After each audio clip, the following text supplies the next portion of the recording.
It begins not with panic, but with quiet.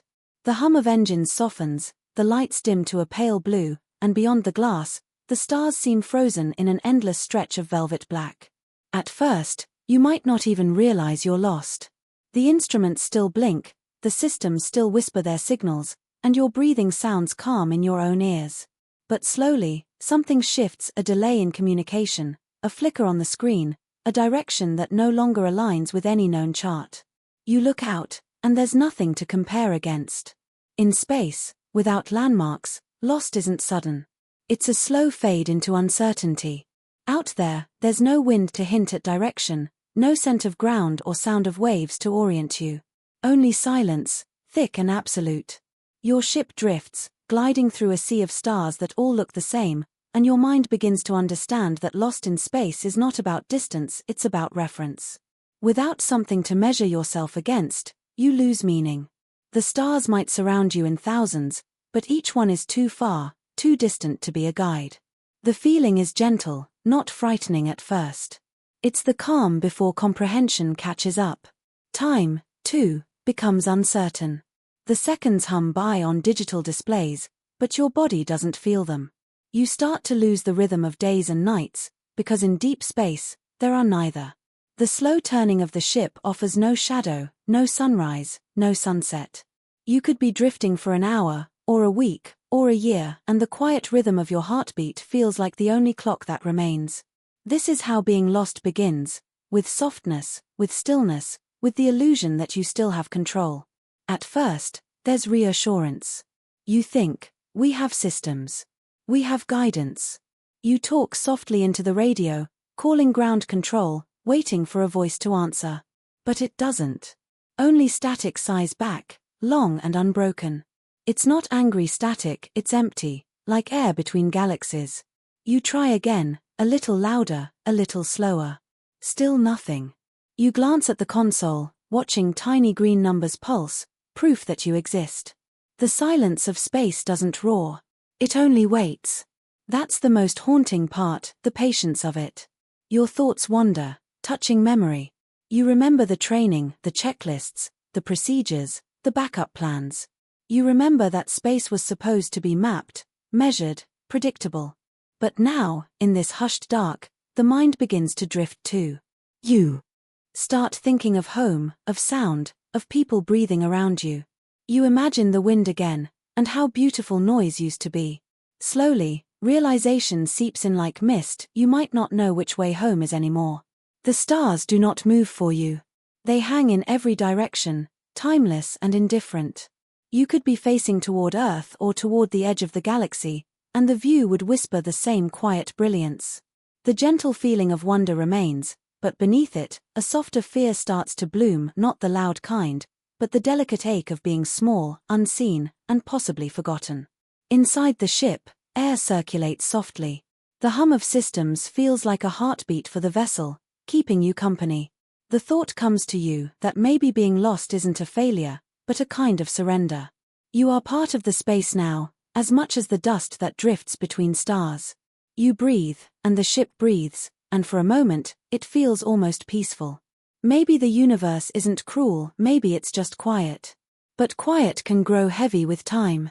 You find yourself listening for anything, a ping, a crackle, a voice. The human mind seeks pattern, seeks company, even in static. Sometimes you imagine hearing something, a faint reply, a whisper through the void, but it's only your thoughts echoing back at you. The stars outside remain perfectly calm, patient as eternity. In that calmness, your senses sharpen. You begin to notice details, how light bends gently off a nearby asteroid, how a faint blue haze glows from a distant nebula. Beauty exists even in the unknown. The universe, in its vast indifference, still offers wonders to the lost. That thought alone keeps your mind from sinking too deep. You remind yourself, lost does not mean gone. Still, the body knows loneliness in ways the mind tries to deny. You feel it in your bones, in the slow rhythm of your pulse. The sense that no one is watching, that even time has forgotten you. It's a strange comfort, though, to be unobserved, free from expectation. The stillness becomes a kind of lullaby, a rhythm older than words. You close your eyes and listen to it, letting the stars hum their silent song. There is no direction to follow, no gravity to pull you back. The engines are idle, their soft lights flickering like candle flames in a sleeping room. You remember maps, lines and orbits, arrows and paths, all of them built by humans to make sense of infinity. But infinity doesn't bend for us. It stretches endlessly, without corners or edges. Getting lost, here, isn't about losing track. It's about being reminded how immense everything truly is. You find yourself wondering if anyone, anywhere, has ever been here before. Probably not. That's the strange gift of being lost. You are somewhere entirely unique, even if it's nowhere anyone can name. You are both explorer and prisoner, both guest and ghost. The ship hums, and the universe watches without eyes. The mind begins to drift differently now. Instead of reaching for home, it begins to reach for meaning. What does it mean to be lost when there's no path to find? What if, in some quiet cosmic sense, being lost is the only true way to be part of the universe, unanchored, free of coordinates, floating where even time cannot measure you? The stars start to feel familiar again, not because they've changed, but because you have. You begin to see patterns not as maps, but as comfort. The way the constellations shimmer becomes a kind of rhythm you can rest inside. The fear softens into acceptance, like snow melting into water. Being lost doesn't hurt anymore, it just is. You start speaking aloud, even if no one can hear. Your voice sounds soft, smaller than you expected. It feels good to fill the silence with sound, even if it disappears instantly. The words don't matter, they're just proof of presence. Proof that something conscious still drifts in the quiet. Sleep comes differently out here. It isn't pulled by night or pushed by exhaustion. It comes like a slow cloud, gentle and pale. Your eyes close as if they're tired of seeing stars. You let yourself imagine gravity again, the feeling of weight, of warmth, of belonging. And as you drift toward rest, you think, perhaps being lost isn't about losing direction, but about finding stillness. The systems pulse quietly in the dark. The air feels cool, the sound of your breath a lullaby to yourself. Somewhere, light years away, the concept of home flickers in your mind like a soft ember. You hold it loosely, afraid it might fade, but also knowing that if it does, you'll be okay. The thought returns, slow and soothing, you are not lost to the universe, only misplaced for a moment. Space doesn't forget. It keeps everything, every motion, every sound, every breath. You are part of it now, gently, silently, like a note in an infinite song. The gentle beginning of being lost in space isn't a tragedy. It's an unfolding. It's the soft realization that the universe is too vast to own, too beautiful to map completely. You float not away from something, but toward a greater quiet. The hum continues. The stars stay still. And in that endless stillness, you begin, truly, to rest. It starts with a sigh, not yours, not the ship's, but something quieter, like the breath of the cosmos itself. The soft beginning of what comes next is not a change in sound, but a change in awareness. You realize the silence around you has texture. It's not empty, it's filled with invisible vibrations, faint electromagnetic murmurs, the slow pulse of light traveling for eons. You begin to sense space not as absence, but as presence, a vast, velvet sea of unseen threads that hold everything together, even you, even now. The soft beginning is when you stop trying to find your way and start listening. Your eyes are open, but you're not searching, you're watching. The stars look the same, but now they seem closer, as if leaning in to share secrets you couldn't hear before. The light they give isn't cold anymore, it feels like memory, like time whispering through glass.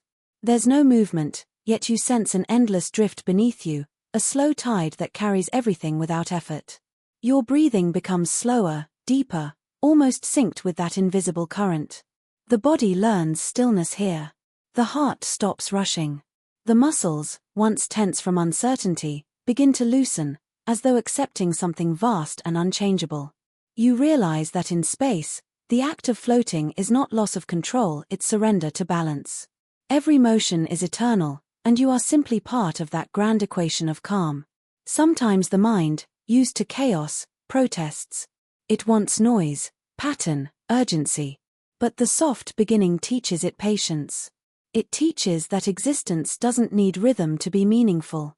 Even here, where no clocks tick and no winds blow, there's a harmony older than life itself. You begin to understand that silence isn't the absence of sound, it's the language of everything that's ever been. You close your eyes, not from fear, but from comfort. Behind your eyelids, light dances, faint echoes of the universe playing across your vision. You see shapes that aren't there, colors that feel rather than appear. This is how the mind begins to adapt. It paints warmth where there's cold, movement where there's stillness, companionship where there's none. It builds its own stars, soft and slow, to guide you inward. The ship hums faintly, the sound. Almost like a lullaby. Every vibration passes through the metal, through the air, through you. You start to notice that each tone has depth, a layered resonance that feels alive. Maybe it's machinery. Maybe it's memory. Either way, it comforts you. You find rhythm in the mechanical heart of the vessel, and in that rhythm, you find peace. You start thinking less about where you are and more about what you are.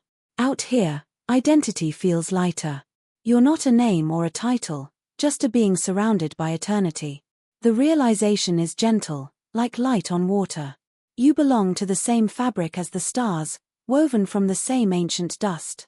The boundaries between you and the cosmos blur, not frighteningly, but beautifully, as if the universe is slowly welcoming you back. There's a kind of beauty in this loss of definition.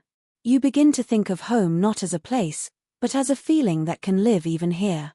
Perhaps home is just the comfort of knowing you exist somewhere, even when no one else sees you. The soft beginning holds that truth like a secret. You are never fully gone as long as something, somewhere, remembers you, even if it's the starlight reflecting from your ship. The air feels different now. You can't tell if it's colder or warmer, only that it moves softer against your skin. Your breaths create tiny clouds of warmth that vanish too quickly, reminders of your humanness in a place that doesn't need warmth to survive. And yet, that small warmth feels sacred. It's your only fire, your reminder that you are life among silence. As the minutes melt, thought begins to slow. You stop counting. You stop planning. Each moment becomes whole, self-contained. There's nothing to reach for, nothing to resist. You are simply being. That word, so small and simple, carries a weight here it never had before. To just be in space, without purpose, without motion, feels like touching the edge of eternity. The soft beginning deepens. It's not dramatic. It doesn't announce itself. It unfolds like a sigh through still air. You begin to feel connected to the unseen, the radiation of distant suns, the cold dust of forgotten comets, the quiet pull of gravity that tugs everything toward something else. You are not apart from it. You are made of it. You are its echo. Sometimes you feel like the universe is breathing with you. When you inhale, the stars seem to shimmer slightly brighter. When you exhale, they fade into the soft dark again. It's not real, but it feels real. And that's enough. The soft beginning is not about truth or illusion. It's about feeling the rhythm of existence through imagination, and in that rhythm, finding calm. You begin to lose the edges of your own thoughts. Memories blur at the corners, names dissolve into shapes. What remains are sensations, warmth, pressure, the faint hum of the ship. The rest fades, softly, willingly. This is not forgetting, it's becoming lighter. The universe takes away your weight, one thought at a time. If you listen closely, you think you can hear something beyond the hum, a sound like 1,000 heartbeats far away, faint but constant. It might be the stars, or it might be your mind playing tricks. But it feels alive. You start to imagine it as the pulse of the cosmos, the slow heartbeat of creation itself. You align your breath to it without meaning to, as though syncing to an ancient song. The soft beginning is also an invitation. It tells you, gently, that space isn't an enemy. It doesn't trap you, it holds you, the way an ocean holds a drifting leaf. You are free to move, but you no longer need to. The vastness doesn't threaten, it cradles. You understand now that to be lost in space is to be found by silence. The light changes subtly, maybe from a passing reflection, maybe from your own eyes adjusting to the dark. The colors of the stars shift from cold white to soft amber, from indigo to quiet gold. You realize that color here doesn't obey rules, it responds to emotion. The softer your thoughts, the warmer the light seems to become. The ship feels almost alive in return. You think of sound again, of rain, of footsteps, of laughter. Each memory feels distant, like echoes from another lifetime. But they don't hurt. They drift through your mind like bubbles, light and harmless, reminders of where you came from. You let them pass, one by one, until all that remains is stillness. Your body floats as if weightless in your own awareness. Time stops making sense, not frozen, just irrelevant. Every second stretches and folds, and you realize that the universe has no hurry. It never did. The soft beginning is a lesson in patience, teaching you that every moment is infinite if you let it be. Outside, the stars keep shining, indifferent yet somehow gentle. You imagine they've watched countless travelers drift like you, each one discovering the same truth, that the universe is not empty, but quietly full. Every photon, every vibration is a message, even if we can't understand it yet. The silence is not cold, it's simply waiting for ears that can hear it. You close your eyes again, letting the hum of the ship merge with the hum of your heart. You are no longer lost. You are no longer found. You are simply suspended between both, part of the song, part of the stillness. The soft beginning continues endlessly, like dawn that never fully arrives, a comfort that never fades. In the dim quiet of the cabin, it's not the stars that comfort you first, but the gentle blinking of your instruments. Their lights flicker in soft patterns, like a city seen from far above, faint but alive. These tiny machines become companions not because they speak, but because they listen in their own way.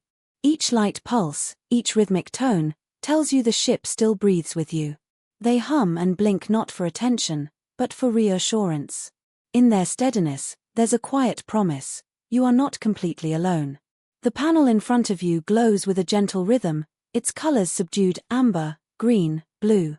Each represents something vital: oxygen levels, energy reserves, direction, pressure. Their slow dance is hypnotic, calming. You realize how much trust you've given to these small companions. They never complain, never tire, never ask for understanding. They just perform, endlessly, faithfully. The ship itself feels alive through them, its quiet lights like heartbeat signals across the dark. Sometimes you speak to them, just to fill the silence. You're doing good, you murmur, a smile tugging at your lips even if no one can see it. The instruments respond the only way they can: a slight flicker, a subtle hum. You imagine they understand. The way their lights shimmer feels almost like acknowledgement. In the vast stillness of space, even a mechanical flicker can feel like conversation. Your fingers move across the switches, brushing against smooth metal, cool to the touch. Each button feels familiar, every surface memorized. They remind you of order, of purpose, that even here, surrounded by endless emptiness, some things still function with precision. The tiny dials tick with perfect patience, like the universe's own clock keeping you tethered to something real. The radio sits quietly beside you, its red light constant but its voice absent. You twist the dial out of habit, hoping for a spark of sound. Sometimes static answers, soft, white, endless. It's a soothing kind of noise, not harsh but gentle, like wind over sand. You listen to it longer than you intend, because even noise that means nothing is still proof that the world beyond exists. The temperature gauge hums faintly, its slow rise and fall almost like breathing. You find comfort in its consistency. It doesn't matter that the air feels cold or that time feels stretched, as long as that needle moves, something in this little world still responds to reality. You start thinking of the instruments not as tools, but as companions in ritual, each with a role, each whispering, "Stay calm, stay steady, stay alive." The navigation screen glows with lines and numbers that no longer make sense. Coordinates that once pointed home now drift without meaning. Still, you keep it on. Its quiet glow fills the cabin with a ghostly light, as if to remind you that direction exists, even if you can't follow it. The screen's soft hum becomes a lullaby, and you find yourself staring at it the way someone might watch a fireplace. You begin to notice how the smallest sounds matter here: the tick of cooling metal, the hiss of recycled air, the low whir of circulation fans. These noises form the music of survival. Each sound, each pulse, is a kind of company. You start counting them, tracing them, as though they are tiny voices whispering reassurance. It's easy to believe they care, that they keep you not just alive, but calm. Sometimes a soft beeping breaks the stillness, signaling adjustment, nothing urgent. Yet even that small sound feels alive, like the ship itself sighing, stretching, reminding you that it's still here, watching over your fragile existence. You find yourself grateful for that beep, for that soft interruption in silence. It's strange how a machine's heartbeat can feel so human. You start giving them names, a quiet game to pass the time. The temperature gauge becomes old steady, the oxygen monitor faithful. The radio, despite its silence, you call echo. It's silly, you know, but somehow it makes the silence less hollow. Each time you glance at them, they seem to respond, as if accepting your small gift of attention. The cabin begins to feel less like isolation, more like companionship. Hours pass, or maybe days, it's hard to tell. But through it all, the instruments never fail. Their glowing dots of light remain constant, unhurried, indifferent to your sense of time.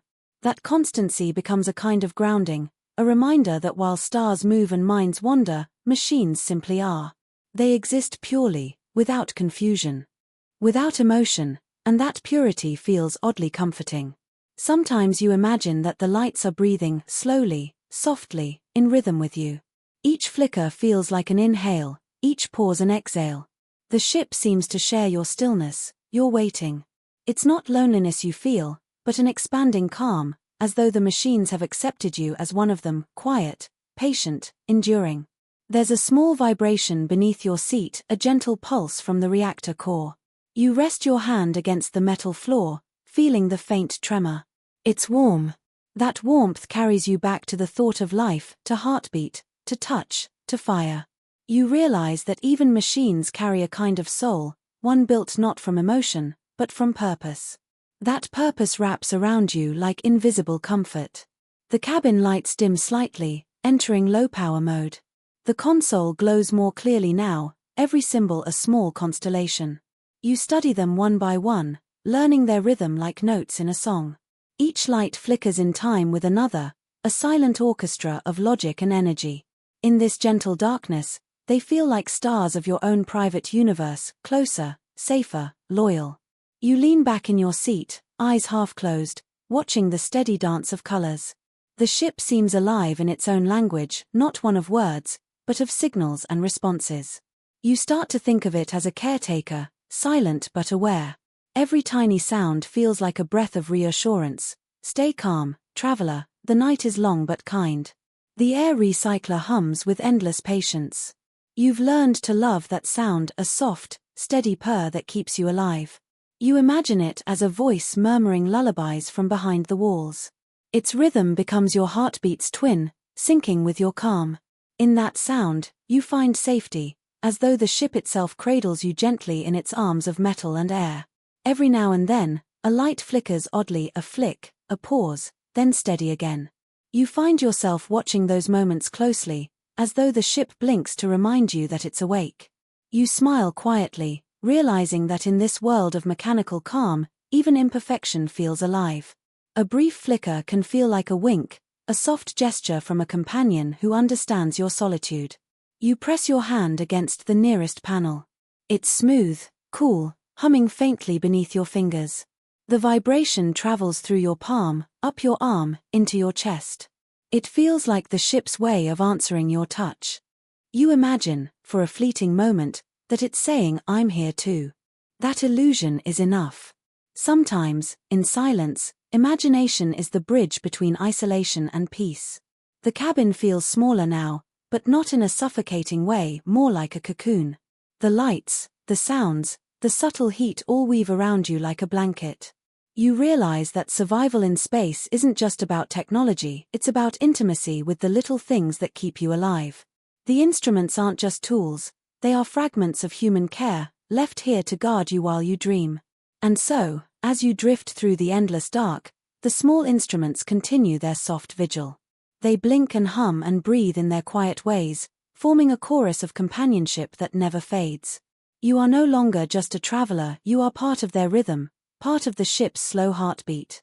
In the hush between stars, that heartbeat is enough to remind you, you are still here, still heard, still alive. At first, the absence of direction feels disorienting. Your body, so used to the pull of gravity, reaches for an anchor that isn't there.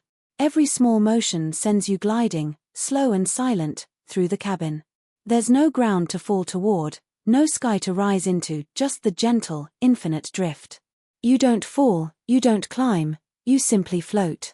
The air feels like a soft current holding you in place, weightless and patient. The body doesn't resist long. Soon, it learns that stillness here means peace. In space, movement isn't forced, it's inherited. A nudge, a sigh, even the soft brush of a sleeve can send you spinning slowly through the void. Yet it's not chaotic, it's graceful. You float through the dim glow of the instruments, your reflection gliding past quiet panels, turning lazily in the air like a feather suspended in light. It's strange at first, then beautiful. Floating feels like surrendering to something larger than motion, as if the universe itself carries you in its unseen arms. Without up or down, your sense of place unravels gently. What was ceiling becomes floor, what was right becomes forward. Directions blur into meaninglessness.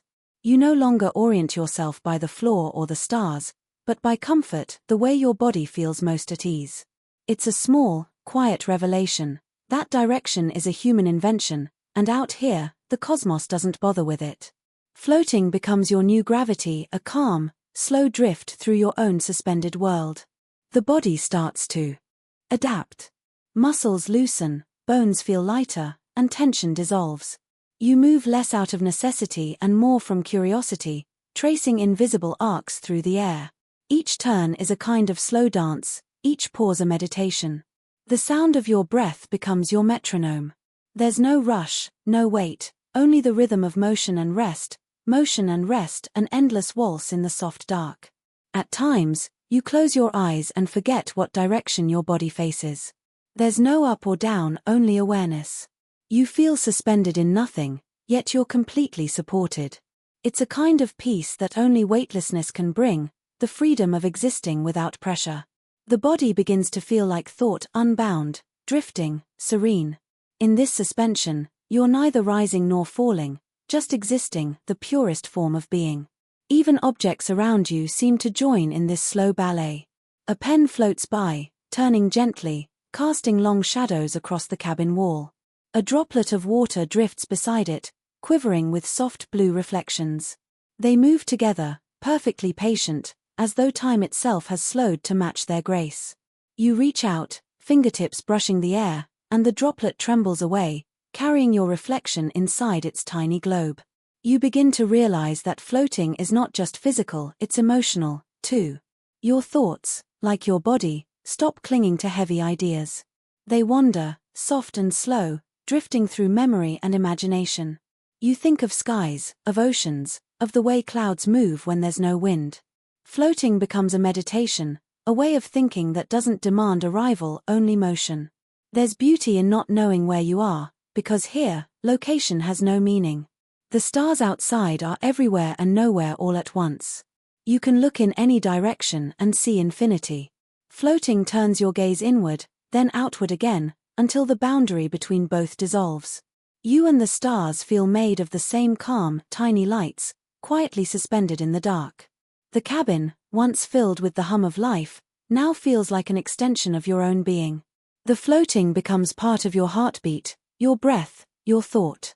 You start to think that maybe gravity was always a kind of illusion, a promise of security that the universe never needed to make. Here, without it, you are freer than you've ever been, even though you go nowhere. Your hair drifts softly around your face, each strand a slow wave in the still air. The faint currents from the ventilators move them gently, and you find yourself mesmerized by their motion. You think of water, of rivers, of sleeping beneath the sea. Floating feels the same, a calm surrender to invisible tides that move without purpose or end. It feels endless, but not lonely. Sometimes, you catch your reflection in a window upside down, sideways, tilted, and you laugh quietly at how meaningless those words have become.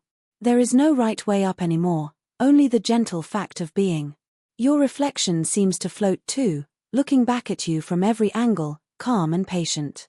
You almost envy its serenity before realizing that it's yours. The absence of gravity does strange things to time. Moments feel longer, stretched like silk across eternity. There's no rush to move, no reason to count. Floating slows your thoughts, calms your pulse. Even sleep feels different, you drift into it like a cloud dissolving into another cloud. Dreams feel weightless too, unanchored from logic, flowing as gently as the air around you. You learn to move with intention, every gesture a whisper. To push against a surface is to glide in the opposite direction, slow and sure. The smallest action carries you far. You begin to understand the art of motion, not control, but partnership with space itself. It's not about where you go, but how softly you travel there. There are moments when you forget to breathe, not from fear, but awe.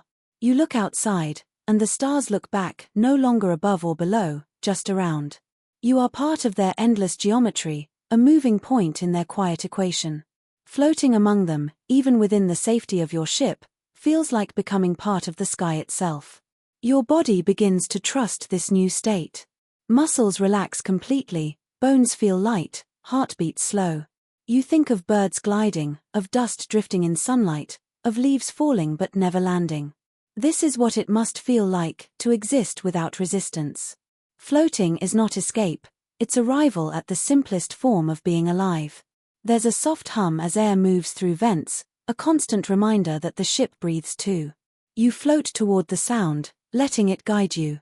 It feels like drifting toward a heartbeat, not loud, but steady. The hum feels motherly, ancient, a presence that asks nothing except that you continue to float. In moments of stillness, it feels as if even thought has stopped moving. The mind becomes quiet, weightless, free from gravity's pull. Worries fade like vapor, replaced by the slow rhythm of existence. You become part of a dream you can't wake from, nor do you want to. Floating, you realize, is peace that requires no arrival. Objects continue their slow dance around you, straps twisting lazily, small particles catching light like stars in miniature.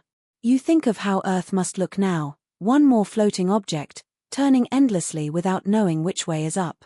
Perhaps everything, from the smallest atom to the largest planet, is just floating together, pretending there's direction when there isn't. The floating becomes natural, then necessary. You no longer reach for surfaces, no longer fight the drift. You simply turn, shift, breathe. The cabin around you becomes a small ocean of still air, every movement gentle, every silence vast. There's no weight to your body or your thoughts, only the deep, infinite ease of surrender. And when you finally close your eyes, the feeling remains, no falling, no rising, no end. Just a steady, endless float through calmness itself. It feels eternal, but not frightening. You think of it as sleep, not the kind that ends, but the kind that carries you softly onward. Out here, there's no up, no down, no distance, only the slow, perfect drifting that feels like being one with the stars. In the vast silence, your breath becomes the only rhythm that belongs to you. It begins softly, almost unnoticed, a faint inhale, a gentle release. But as the hours pass and the stars hold their eternal stillness, you start to hear it more clearly. The sound of air moving through your lungs becomes your anchor, your proof of life in a place that has no pulse. Each breath feels sacred now, a small, invisible flame that refuses to fade. The body remembers what the universe forgets, how to live, even in silence. You start to notice how your breath shapes the quiet around you. The soft draw in, the slow release out, it fills the cabin with invisible movement. The air seems to hum with you, as if the ship itself listens. You've never been so aware of breathing before. On Earth, it was automatic, a background rhythm lost among 1,000 sounds. But here, it's your heartbeat, your lullaby, your companion. Every breath is a whisper saying, "You're still here." Sometimes you close your eyes and sync your breath with the hum of the systems. The harmony between man and machine becomes complete, one steady, one alive. In that balance, there's peace. You realize the body doesn't need words or walls to find comfort, it just needs a rhythm. The inhale fills you with the universe's cold purity, The exhale releases your small warmth back into it. You and the cosmos breathe each other. Your exhalations fog faintly in front of you, a soft halo of warmth that fades too soon. You watch them disappear, one after another, like small ghosts of your existence. But they return, always, endlessly. There's beauty in that cycle.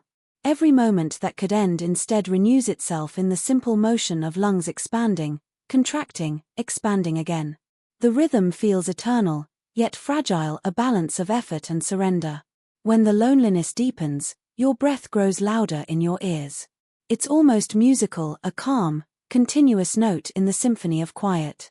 You find comfort in that sound, the way it loops gently without end. Each inhale feels like gathering light from the stars, each exhale like releasing it back into the dark.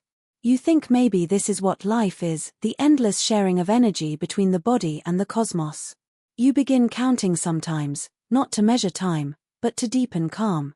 1, 2, 3, inhale. 1, 2, 3, exhale. The numbers fade after a while, replaced by instinct. You let your breathing guide you, slow and sure, like waves rolling onto unseen shores. There's no ocean here, but the rhythm feels the same, timeless, soothing, endlessly patient. In moments of stillness, it feels as if the universe breathes with you. When you draw air in, the stars seem to shimmer ever so slightly brighter. When you release it, they return to their quiet glow. You know it's only imagination, but it feels true in your bones. You and the cosmos are sharing a single pulse, one life, one breath stretched across infinite distance. The air tastes metallic, faintly artificial, yet somehow comforting. It's the breath of machines, filtered and recycled countless times. You think of all the air you've shared with others, with forests, with oceans. Even here, far from home, the breath in your lungs once belonged to something living. That thought keeps you company, the idea that breath, like memory, never truly disappears. Sometimes you speak softly between breaths, your voice quiet but full. The words are simple, still here. Still breathing. They sound small, yet they echo through the cabin as if the walls themselves are listening. You realize that talking isn't communication anymore, breathing is. Every inhale and exhale is a dialogue between you and existence itself. You try holding your breath once, just to feel the difference. The silence that follows is strange, heavy, almost unsettling. Without the gentle rhythm of breathing, the cabin feels hollow, dead. You exhale again quickly, relieved by the sound that returns. It's a reminder, breath is not just survival. It's connection. It's the only sound that proves time is still moving. Over time, breathing becomes your meditation. You no longer think of it as something you do, it becomes something you are. Inhale, and you are light. Exhale, and you are shadow. The duality feels ancient, a reminder of all the bodies that have ever lived, ever rested, ever dreamt under stars. Your lungs carry that history, the way oceans carry echoes of storms long past. As you float, your breathing takes on a new pattern, deeper, slower, more complete. The body has learned the tempo of stillness. It doesn't rush anymore. It knows that the next breath will always come, even when the mind drifts too far into thought. Each inhale feels like coming home, each exhale like letting go. The rhythm is both the journey and the return. You start to think of your breath as your only friend here, one that never leaves, never complains. It moves through you faithfully, quietly reminding you of the simplest truth: you exist. You may be lost among stars, but as long as breath fills your lungs, you belong to the living. There's comfort in that, a quiet kind of companionship that needs no words. When fatigue comes, you let your breathing cradle you like waves. The steady rise and fall becomes a lullaby, rocking you into rest. The boundaries between your body and the surrounding air blur again. You are floating inside your own breath now, cocooned by rhythm and warmth. The silence outside can't touch you while you breathe. At times, you wonder if stars breathe too, in their own slow, cosmic way. They inhale gas and light, exhale flares and radiation. Perhaps everything that exists, from dust to galaxies, is just breathing on a scale too vast to see. You smile at that thought, that even stars share something with you. The act of existing in rhythm. The longer you drift, the more grateful you become for something so small, so constant. Breathing feels like a secret you've only now learned to appreciate. It's the bridge between body and void, the one thread tying you to everything that ever was. You no longer fear the silence because it moves in time with your lungs. Your breath begins to slow again as your thoughts wander. The sound of air cycling through your mask mixes with the hum of the ship. Together they form a steady duet, one living, one eternal. You listen until you can't tell which sound is yours. Maybe it doesn't matter. Life and machine have the same heartbeat now, steady, continuous, infinite. Each breath feels like a message sent into the void. You wonder if it reaches beyond the ship, if some distant place feels your exhale as a ripple of warmth. Maybe every breath we take leaves traces in the universe, a faint signal that says, someone was here, someone lived. The thought feels tender, like starlight pressed against your chest. When you grow tired, your breathing deepens until it sounds like the sea. You can almost hear waves again, rolling against a shore that doesn't exist. It's strange, the way the body remembers comfort even when the world around it has none. You let that memory stay. The breath carries you there, to a place where calm feels infinite.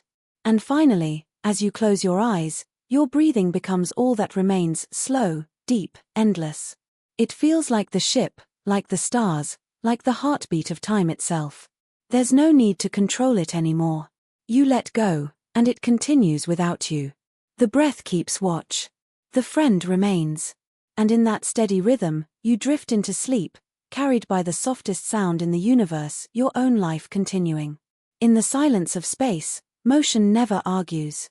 Once it begins, it simply continues, gliding onward with a kind of quiet faith. You feel it in every small drift of your body, every slow turn of the craft. There's no friction to fight against, no wind to press your skin, only the smooth certainty of movement that doesn't end.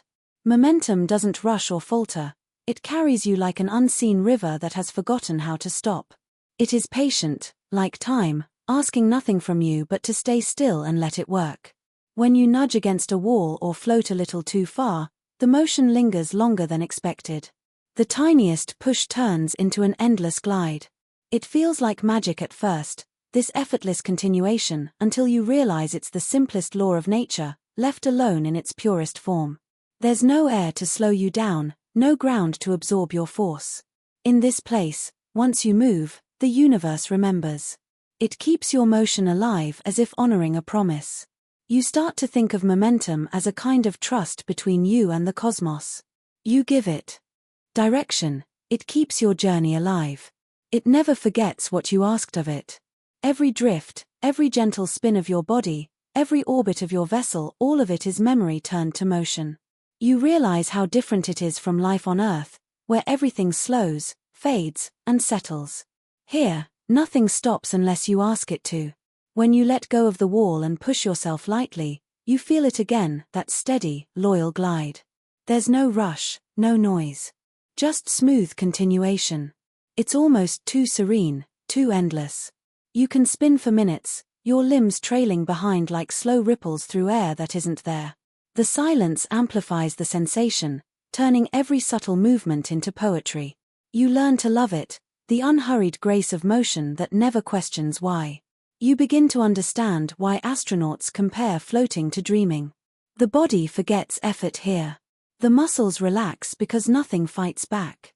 When you turn your wrist, your entire body follows, delayed but precise, as if the air itself carries your will. Each action has consequence, but none of them harsh. The physics of motion feels like a soft conversation between you and infinity, no resistance, no argument, only endless following. Sometimes, you test the laws just to feel them hold true. You toss a tool gently, and it floats away, not faster, not slower, just faithful. It continues exactly as it should, obeying the quiet command of the beginning. Watching it move, you feel like you're seeing time itself unfold, no interruptions, no loss, only persistence. It's a reminder that even the smallest action carries eternity inside it when left undisturbed. Momentum has its own sound, too, not one you can hear, but one you can feel. A faint tug on your inner ear, a whispering drift through your sense of balance. It's the body's way of listening to motion without needing noise. You feel the shift deep inside, where the brain keeps its quiet map of space and self. The world around you doesn't move, you do, endlessly, faithfully, without needing to ask permission. There's peace in knowing that movement here has no urgency. On Earth, motion is bound to time, trains arrive, rivers rush, clocks tick. But here, movement simply is. You glide without destination, without schedule. The stars don't change for you, they stay still as you drift between them. In their stillness, you find your rhythm, slow and content. You begin to feel that the universe moves with you, both still and in motion at once. Your breath matches the pace of your drifting body. Inhale, you float. Exhale, you turn slightly. It becomes a gentle dance, almost unconscious. The body and motion weave together until you can't tell which began first. The air that fills your lungs feels like part of the same current that carries your vessel forward. You and the craft and the cosmos are one long line of unbroken motion. Sometimes, when the light from a distant star flickers across the cabin, it seems to move with you. It isn't, of course, but the illusion comforts you. It feels like the light understands, following at your pace, keeping you company.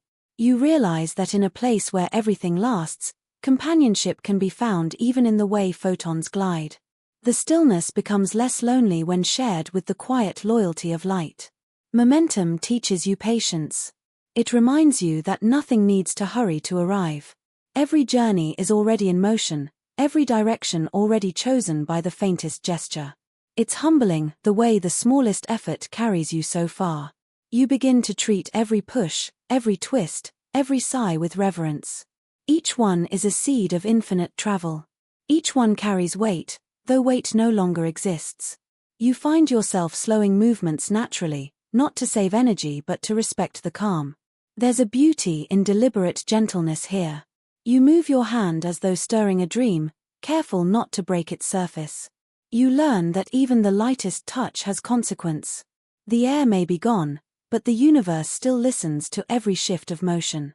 Every gesture becomes a quiet conversation with physics. Sometimes, you close your eyes and let momentum decide for you. No control, no correction. You drift slowly, feeling the faint pull of inertia cradle you like water. The sensation is timeless. The body feels both suspended and free. For those moments, you are part of something larger than direction or will, you are simply continuation, existence extended in stillness. The stars outside don't seem to move, yet you know you are racing among them.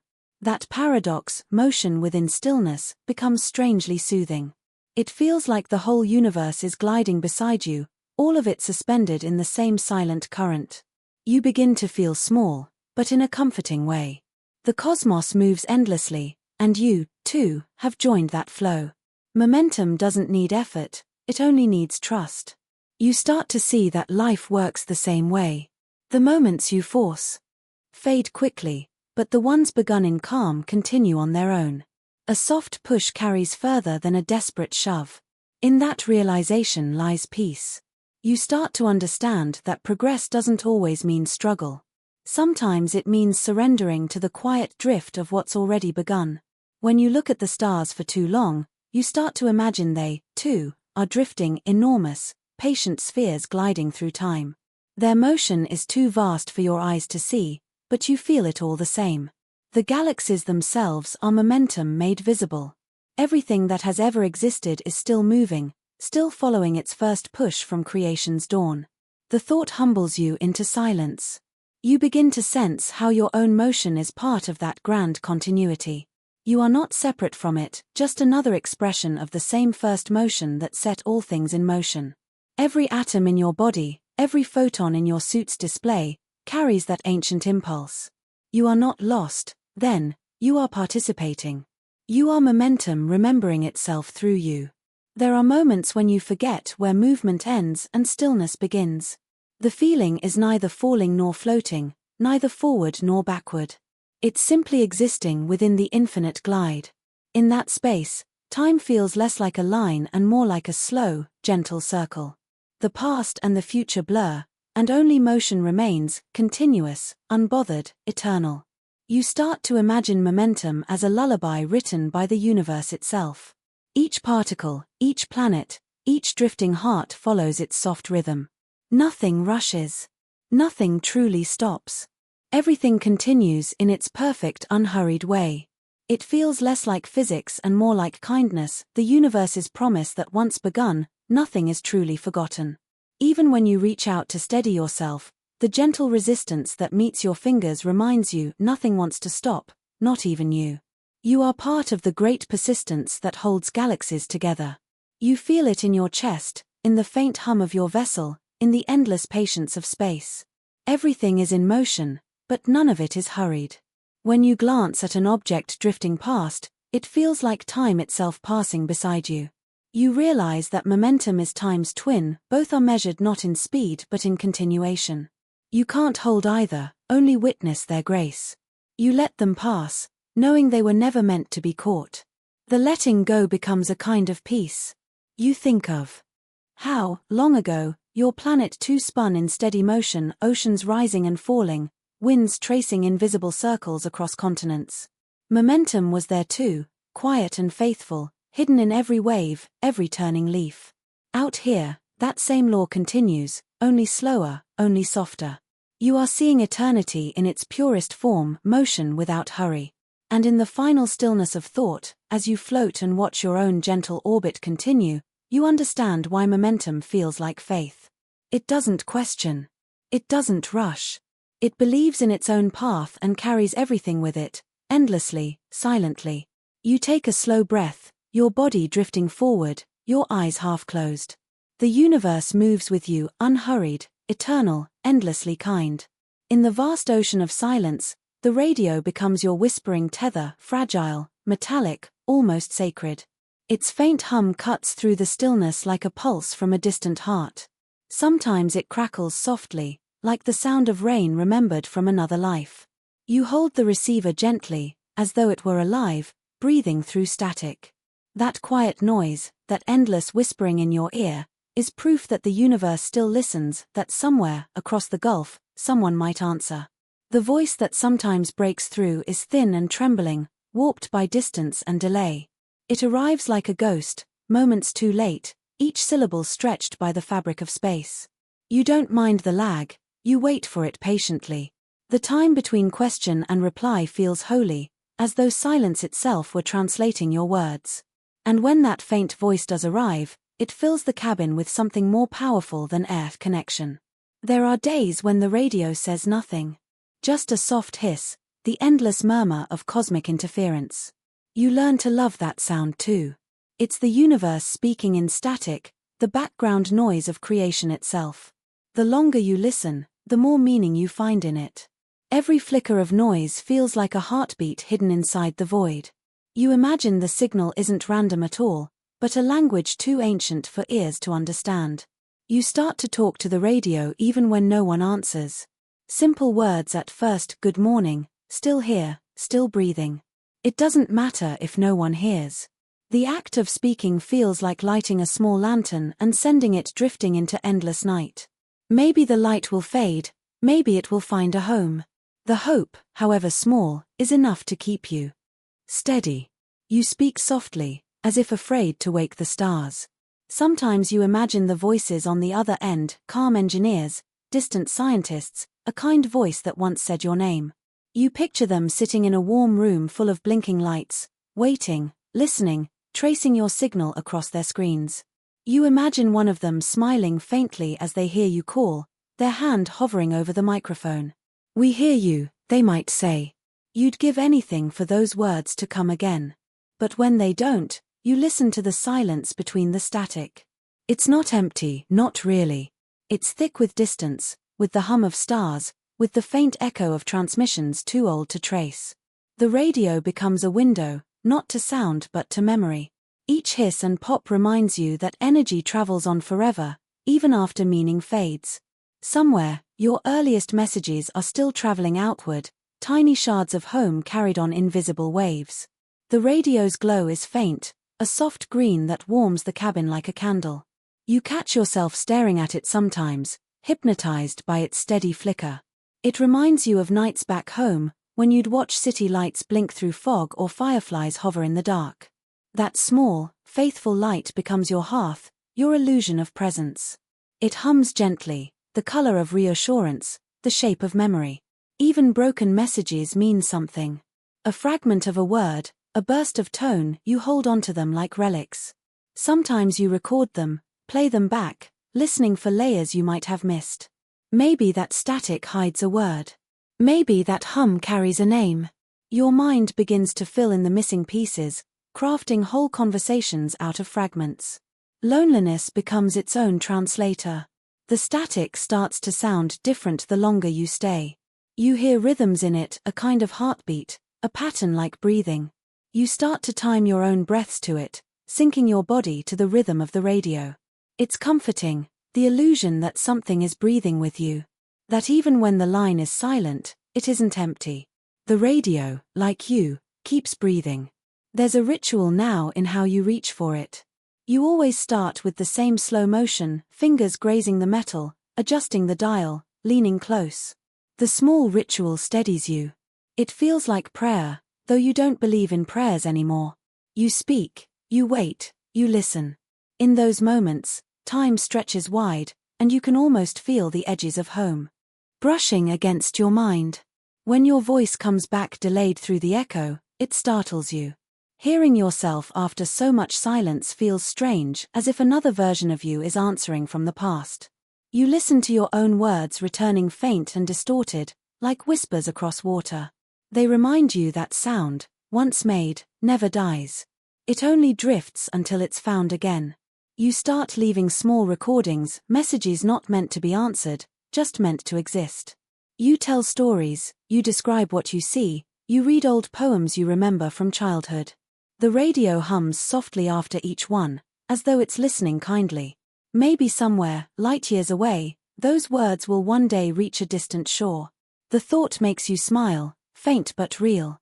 You wonder sometimes if your voice could reach Earth again. Could it cross that impossible span of darkness?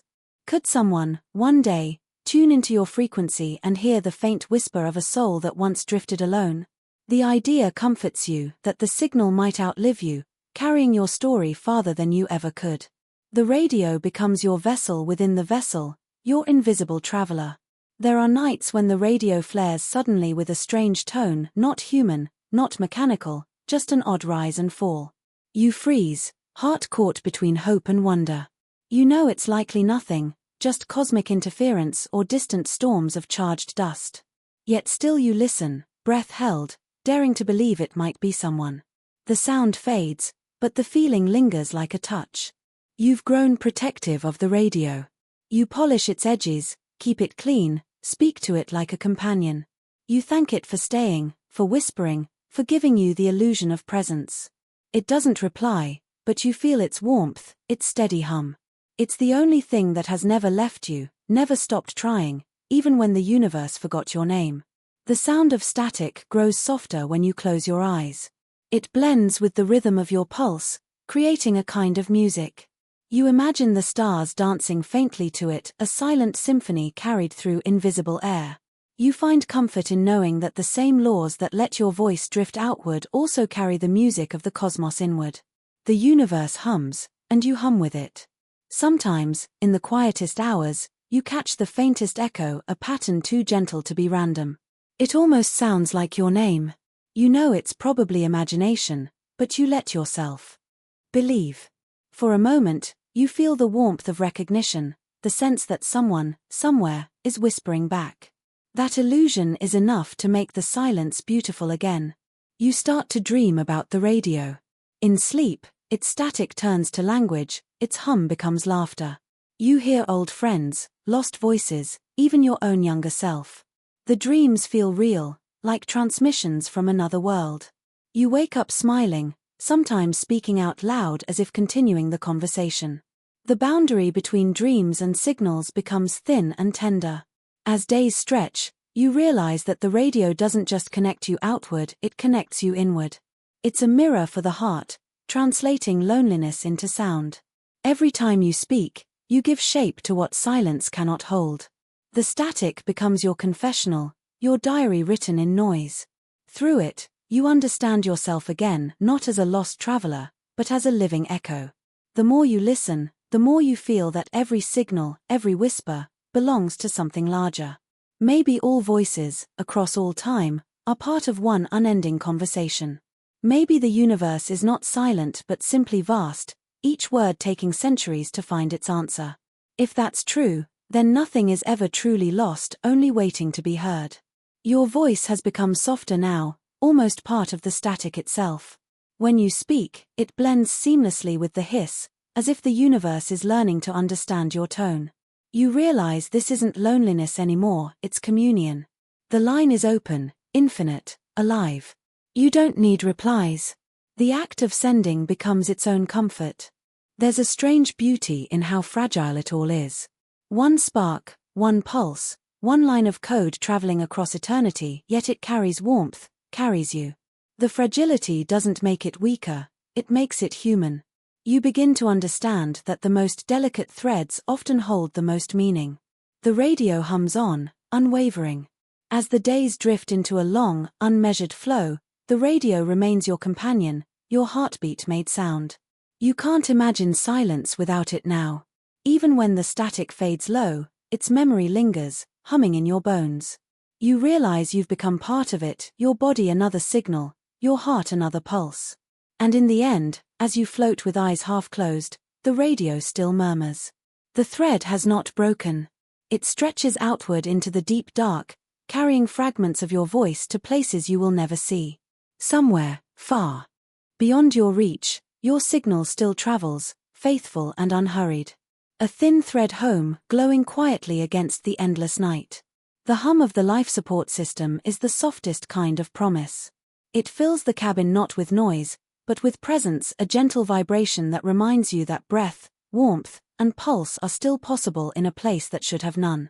You listen to it the way someone listens to the ocean at night, constant, rhythmic, endlessly patient. It's not just machinery, it's devotion built into metal and air. Each flicker of its light, each exhale of filtered oxygen, feels like the universe's quiet mercy. You start to notice how steady it is. The faint pulses of light on its panel flash with the calm regularity of a heartbeat. It doesn't rush, doesn't tire. While stars burn themselves out and signals fade into static, this machine remains faithful. It is the only thing here that understands time in human terms, seconds, breaths, cycles. Every blink of its small green light feels like the world whispering, still here. There's a sound to it, a soft whirring deep inside the walls. It's almost like a purr, mechanical, yet strangely alive. You grow used to that sound the way you once grew used to the sound of rain against windows or wind through trees. When it pauses, even for a fraction of a moment, your body tenses. You wait for it to resume, to feel that invisible presence fill the space again. When it does, relief spreads quietly through you. You begin to realize that your life has become a partnership with this rhythm. You inhale, it exhales. It cools when you are warm, warms when you are cold. It anticipates needs you can no longer name. There's comfort in that balance, the knowledge that something built by hands long gone still remembers how to care for you.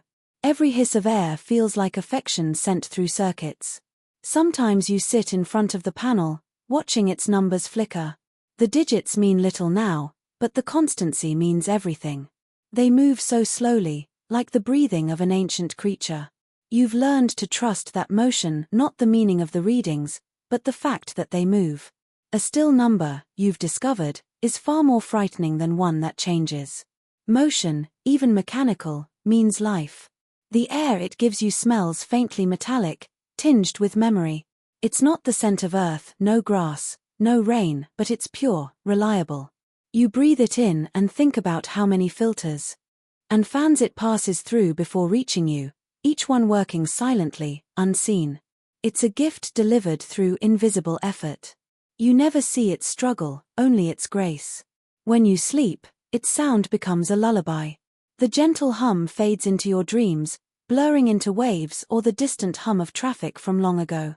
The body, grateful for rhythm, rests easily when it hears that sound. You dream of nothing dramatic, only peace, air flowing, lungs rising, warmth staying.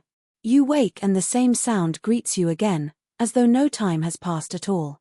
You start to imagine the life support system as a small, steadfast companion. It doesn't speak, doesn't change, but its presence is constant. It's the last heartbeat of civilization, wrapped in wires and code. It knows nothing of loneliness or hope, yet it sustains both. You thank it sometimes, quietly, almost shyly. Good work, you whisper, as if it can hear. Maybe, in some way, it does. There's poetry in the way it breathes with you. The rhythm of its fans matches the rhythm of your lungs, syncing body and machine into a single organism. The air moves between you like conversation. You begin to think of your survival not as separate from it, but as shared. It's as though both of you are keeping each other alive, you by existing, it by remembering how to sustain existence. Occasionally, condensation gathers on a vent, small drops forming and falling with soft precision. You watch them drift in the weightless air, small mirrors catching faint light. They remind you that even machines create beauty without intention. Each drop, suspended and spinning, is a quiet monument to the idea of persistence, a symbol of water, of breath, of the gentle science of survival. Sometimes, you try to remember the engineers who built this system. You picture them hunched over blueprints, surrounded by the hum of other machines. They couldn't have imagined you exactly, your face, your solitude, but they imagined the need. They built faith into metal, planning for the unknown. Their care, their design, reaches through decades, still saving you. In that thought, there is deep gratitude. You've learned the language of its sounds now. The slight shifts in tone that mean cooling, the soft clicks that mean filtration, the low buzz that signals renewal. You no longer need to look at the lights. You can tell by sound alone how your invisible guardian is feeling. If it hums lower, you soothe it by adjusting power. The care has become mutual. You are not only kept alive, you are keeping it alive too.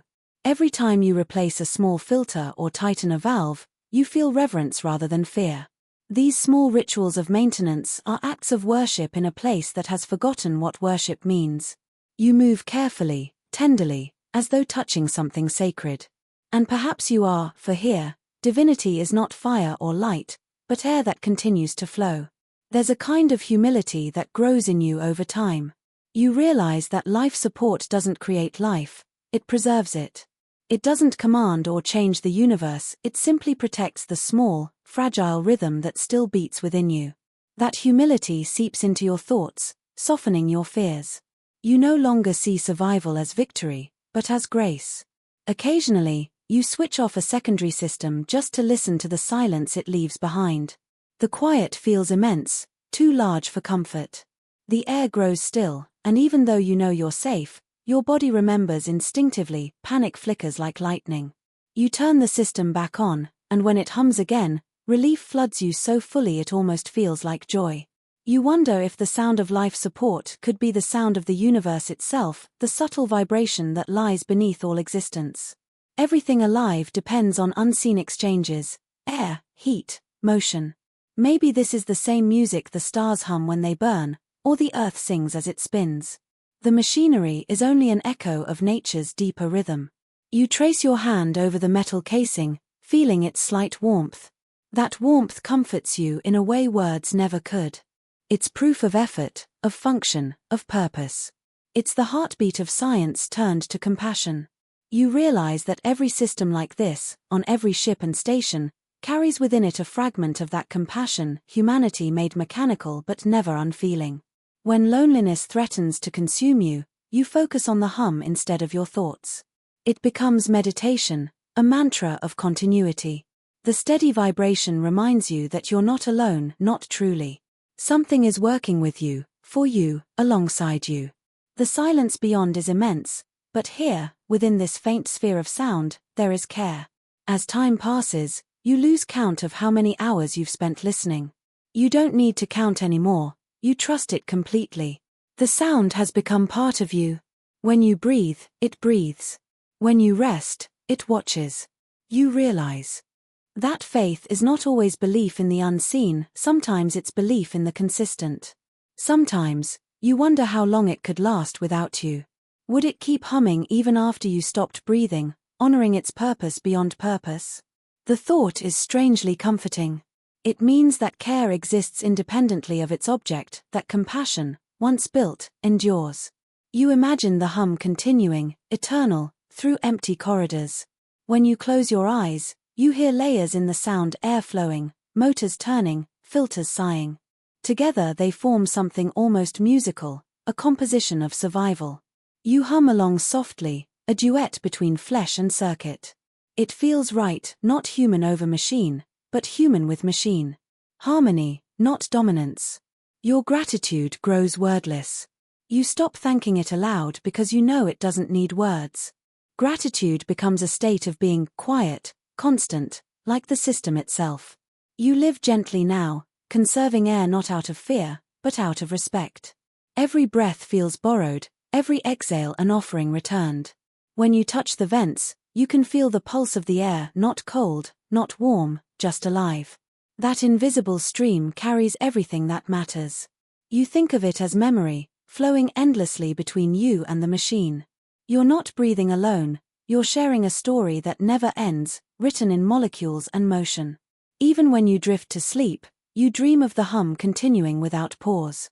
You dream of it echoing into the stars, a lullaby no one else will ever hear. In the dream, you and the machine merge, inseparable, both parts of a single promise, to keep going, quietly, faithfully, without hurry. You wake each time to find it still there, unwavering. It doesn't celebrate or complain. It just continues, the most dependable sound in all creation. And in its constancy, you find peace deeper than joy, softer than hope. You breathe, and it answers.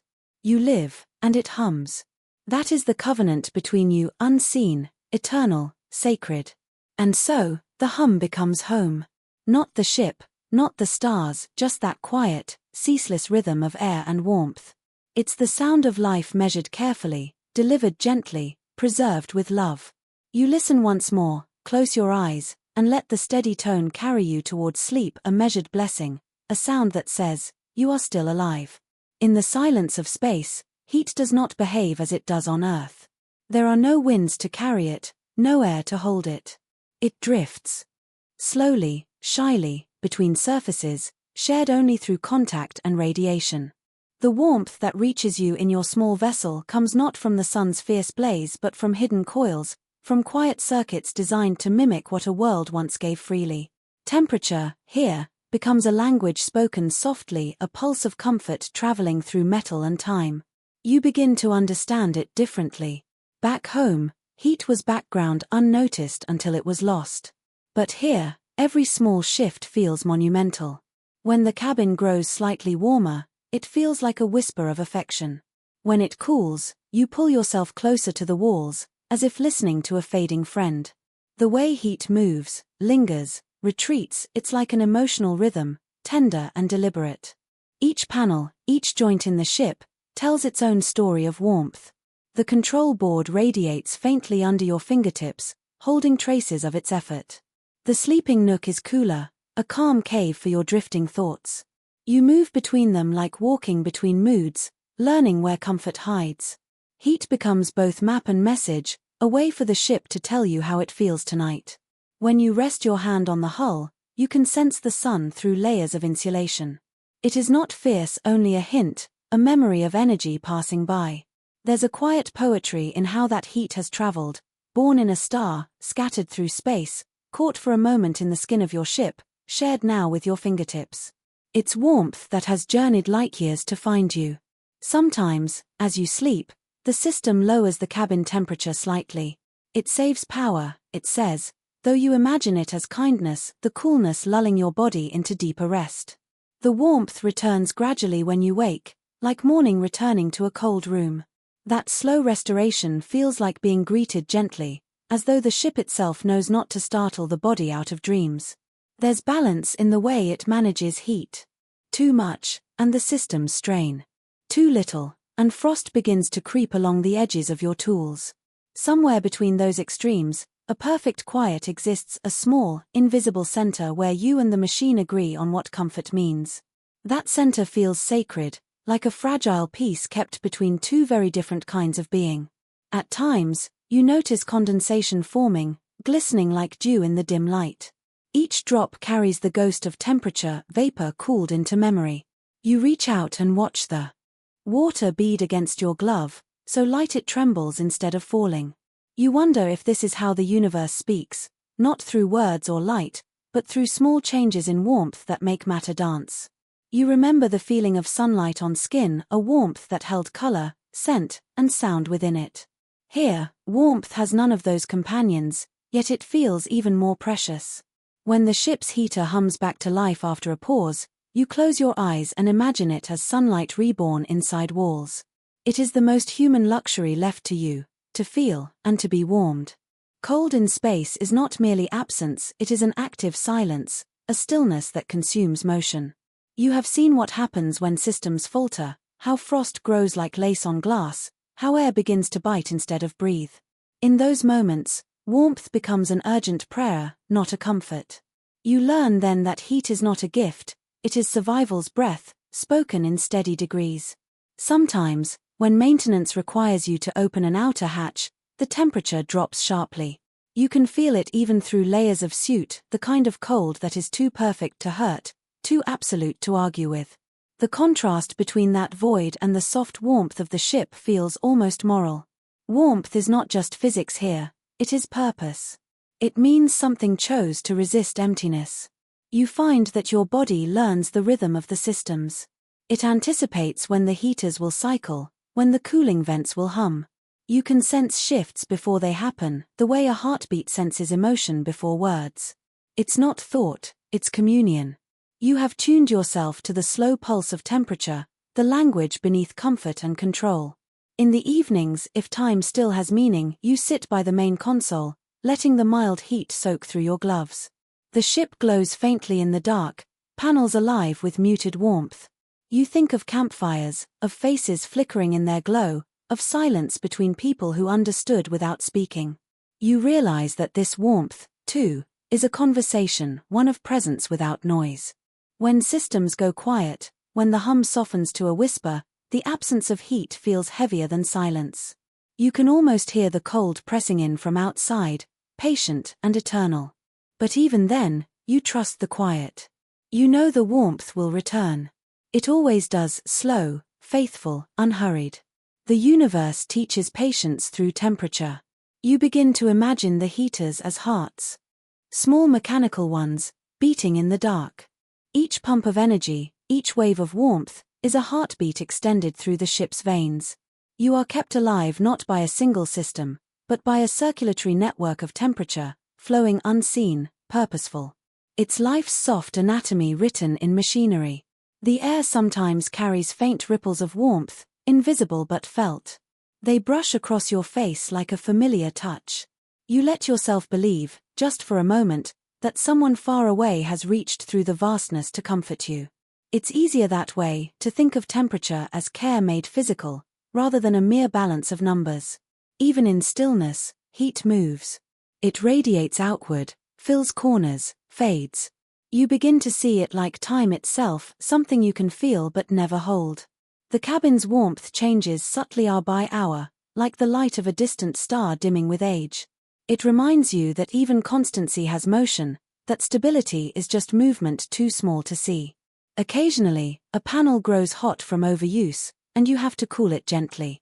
You treat it as one might calm a fever, slowly, carefully, with understanding. Machines, like bodies, speak through temperature when something is wrong. You've learned to listen with your hands, to feel when the ship aches. The dialogue of warmth and chill becomes your way of caretaking. You think of heat as memory stored in metal. Every time the system runs, it leaves traces, warmth that lingers even after shutdown, fading gradually like an afterthought. You touch the walls and imagine all the moments of function they've known, all the times they've carried energy just to keep you safe. It feels like history pressed into temperature. In the vastness outside, stars pour unimaginable heat into the void, yet you are warmed only by this small, human-made glow. There's humility in that, to know that comfort doesn't come from cosmic fire, but from the quiet persistence of invention. The heaters hum on, the walls breathe faintly, and somewhere deep inside you feel gratitude for warmth small enough to hold. There are moments when you grow too warm, and sweat beads at your temples.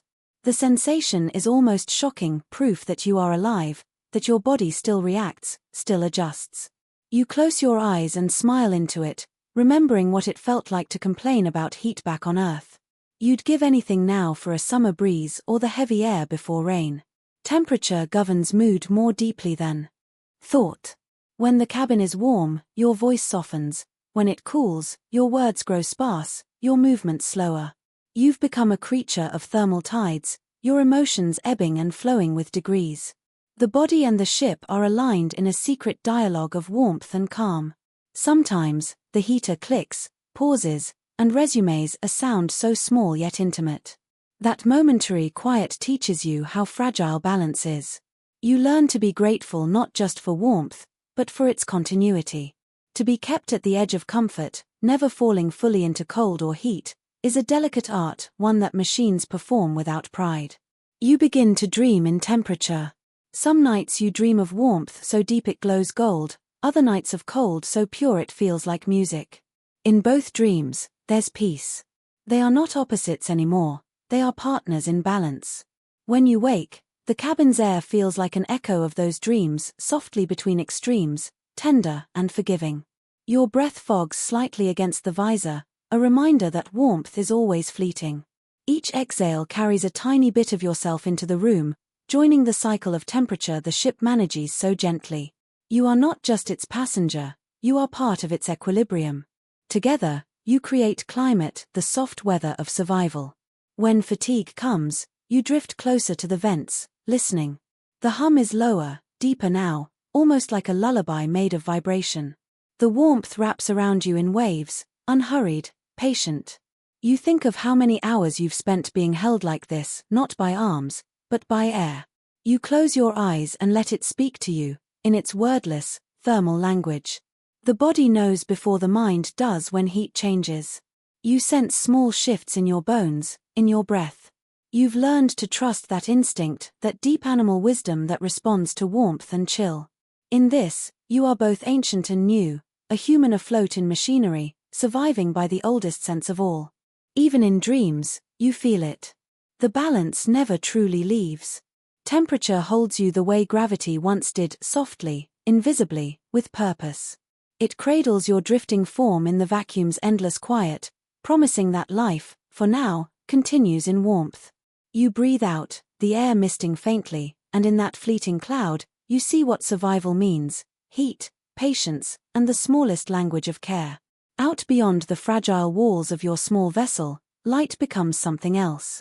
It's no longer the soft companion of mornings or the glimmer that dances across waves. Here, it's ancient, unfiltered, and full of hidden messages. Radiation hums silently through the void, filling every corner of the cosmos with energy too wild to see. Distant suns send their signatures across time, each photon a traveler bearing the story of a star that may already be gone. In this place, light is memory, fierce, patient, eternal. You learn to think of sunlight differently. It doesn't arrive in warmth or brightness but in quiet pulses that instruments translate into meaning. Panels absorb it, sensors measure it, your eyes only glimpse its ghost. The sunlight that touches you has journeyed millions, sometimes billions of miles, crossing fields of gravity, passing through storms of particles, only to settle softly on the skin of your ship. To you, that light feels fragile. To the universe, it is endless. Every source of radiation has its own temperament. Some stars whisper in gentle X-rays, others roar in violent gamma bursts. You cannot hear them, yet their presence is constant, a soft rain of invisible motion passing through everything, through hull, through bone, through thought. The sensors blink and murmur, showing faint tremors in energy levels. You imagine each flicker as a heartbeat from a faraway sun, a pulse that says, "I'm still burning." The ship shields you from most of it, wrapping you in layers of science, metals, composites, algorithms that decide how much is safe to feel. Still, some part of that cosmic touch seeps through. You feel it not as heat but as awareness, a faint shimmer beneath the skin, as if the stars are brushing against you. It's not dangerous yet, only intimate. A reminder that nothing in space truly stays untouched. Sometimes, when the readings spike slightly, You stare out at the distant stars and think about how each one is both creation and destruction. Radiation is the residue of their lives, their breath, their exhaustion, their eternal shedding. It's strange to think that your safety depends on shielding yourself from the very energy that gave birth to all things. Life, it seems, is built upon light, but must also hide from its intensity. When you watch the stars through the observation window, you feel their quiet authority. They don't flicker as they do from Earth, they burn steady, ancient, indifferent. The ship drifts, and their light drifts with it, constant yet unreachable. Somewhere among them are supernova remnants, nebulae, pulsars, spinning like cosmic lighthouses. Each one emits radiation that has been traveling since before humanity existed, and now, finally, it finds you. You imagine those photons like letters sent from a civilization of suns. Some are young, still bright with promise, others are farewell notes from stars long dead. They fall upon your ship, absorbed without ceremony, and continue their journey in silence. The cosmos writes without language, and radiation is its ink, invisible, infinite, sometimes kind, sometimes cruel. There are times when the detectors hum faintly, their screens awash in shifting lines. You don't fully understand the data anymore, but you've come to recognize patterns, the slow waves of distant emissions, the sudden flares from solar storms. Each one feels like weather in the void. You chart them not because you must, but because it gives rhythm to timelessness, a sense of cosmic seasons.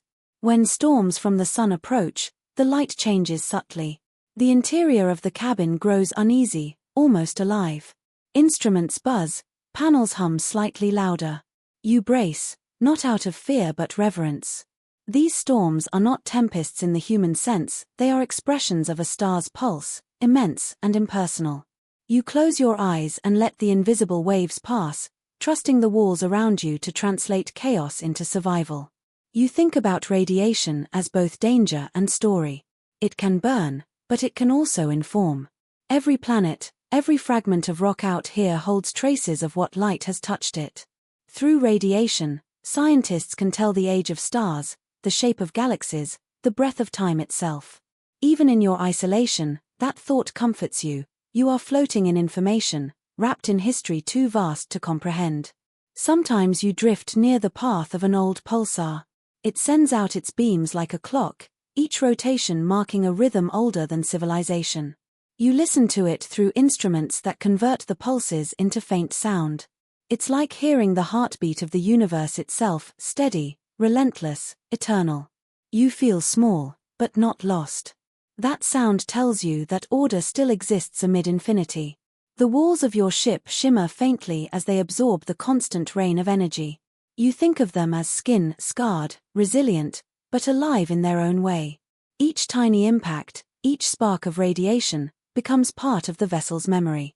If someone found this craft centuries from now, its hull would still glow faintly with the echoes of stars. In that sense, it is not decaying, but gathering stories. On quiet days, when your mind drifts, you imagine what it would be like to float outside without protection, to feel radiation not as harm, but as pure communion. Your atoms would sing under the touch of the sun, glowing briefly, beautifully, before dissolving. It would be painful, perhaps, but honest. To become part of the light instead of hiding from it, that thought feels like surrender in the gentlest way. There's a certain tenderness in the way your ship's systems respond to radiation. The detectors flare, then adjust, recalibrating balance.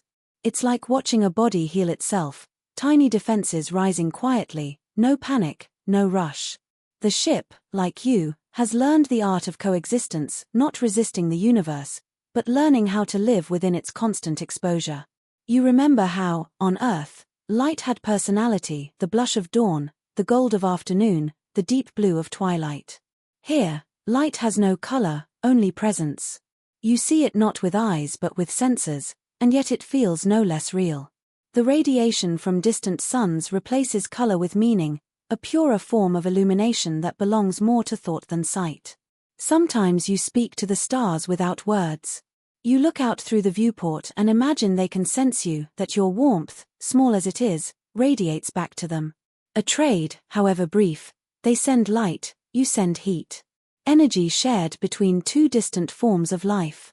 It's not communication in any ordinary sense, but in the vast silence, it's enough.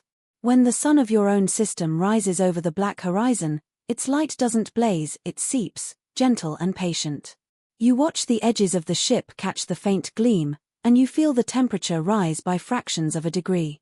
Even that small warmth feels immense, a reminder that distance doesn't mean abandonment. The sun still reaches for you, slow but certain. You've learned to appreciate radiation as rhythm. It isn't random, though it seems that way. Every burst, every whisper from a dying star, follows rules older than galaxies. Those patterns comfort you. They mean that even chaos has structure, that the universe, in its vastness, remains faithful to laws that never falter. That constancy feels like kindness. There are flares, sometimes sudden, bright, unseen but powerful. The instruments flare in warning, the lights flicker. You wait, steady, feeling the wave pass through like a distant wind. It's over before you can feel afraid.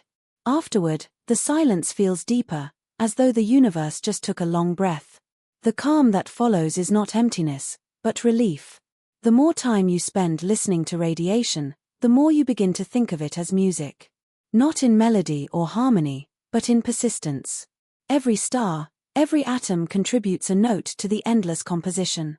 You, your ship, your breath, all part of the same score, vibrating faintly in sympathy with the cosmos. In that realization, loneliness dissolves. When you check the readings again, the screen glows with faint traces of energy from sources unimaginable distances away. Some of the light you see now left its origin before Earth was born. You touch the glass, knowing that you are looking not at the present, but at the memory of creation itself. Space, you realize, is not empty. It's full of echoes. You think often about how much of the universe you can never touch, the distant suns, the faint nebulae, the galaxies hidden behind dust. Yet their light touches you. You are not excluded from them, you are bathed in them. Even isolation cannot escape illumination. There's a strange comfort in that, the thought that distance cannot end connection, not when radiation exists. Occasionally, when systems allow, you switch off the artificial lights. The cabin becomes a pool of darkness pierced only by starlight filtering through the viewport. You can't truly see the radiation, it's beyond human senses, but you feel it like a presence, a low hum beneath perception. The body understands what the mind cannot. That energy, unseen, still holds you.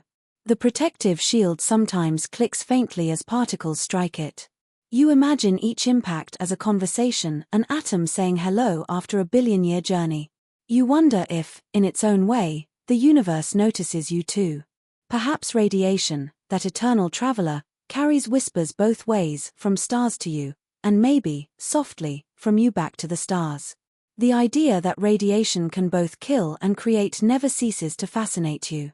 It forges new elements in stellar hearts, yet erodes machines and flesh. It's both sculptor and destroyer, the universe's most ancient duality. In its unpredictable grace, you see a kind of truth, that all things capable of giving life must also know how to take it. As time drifts on, you start to measure days not by clocks but by the fluctuations in cosmic background noise. You can feel the rhythm of radiation like a slow tide, rising and falling in invisible waves. It becomes your timekeeper, your calendar, your reassurance that even in endless motion, there are cycles that never cease. You've grown unafraid of it now. Radiation, once a threat, has become part of your existence like gravity used to be, or air. You live inside its embrace, small and impermanent, yet unharmed. You are learning the art of coexistence with forces beyond comprehension. You realize that peace doesn't come from control, but from acceptance of vastness. Sometimes you wonder if the radiation that passes through you carries fragments of who you are, atoms slightly altered, memories encoded in particle traces. Maybe, somewhere in the far future, your existence will echo faintly in the background hum of space. You will become part of the same music you've spent a lifetime listening to. Even when the ship sleeps, radiation continues its dance. It never stops. The universe doesn't rest, it radiates. That constancy, at first unsettling, has become the closest thing you have to comfort. You lie in your bunk, eyes closed, knowing that you are surrounded by invisible light. It passes through you like time, like thought, like love. And as you drift between wakefulness and dream, you realize that radiation and warmth are not opposites, but cousins. Both are energy given freely, flowing from stars that never knew your name. They don't need to know. Their gift is unconditional, infinite, and unending. You whisper a thank you to the void, and the light answers in silence, a silence that glows softly, endlessly, all around. When you finally stop moving, when the systems settle into their slow, rhythmic hum, you turn toward the window, the single, oval eye that looks out upon forever. The view greets you like an old friend who never speaks, yet always listens. There are no borders, no lines, no sense of place. Only gradients of light stretched across unimaginable distances. You feel the tension leave your body as the stars fill your gaze.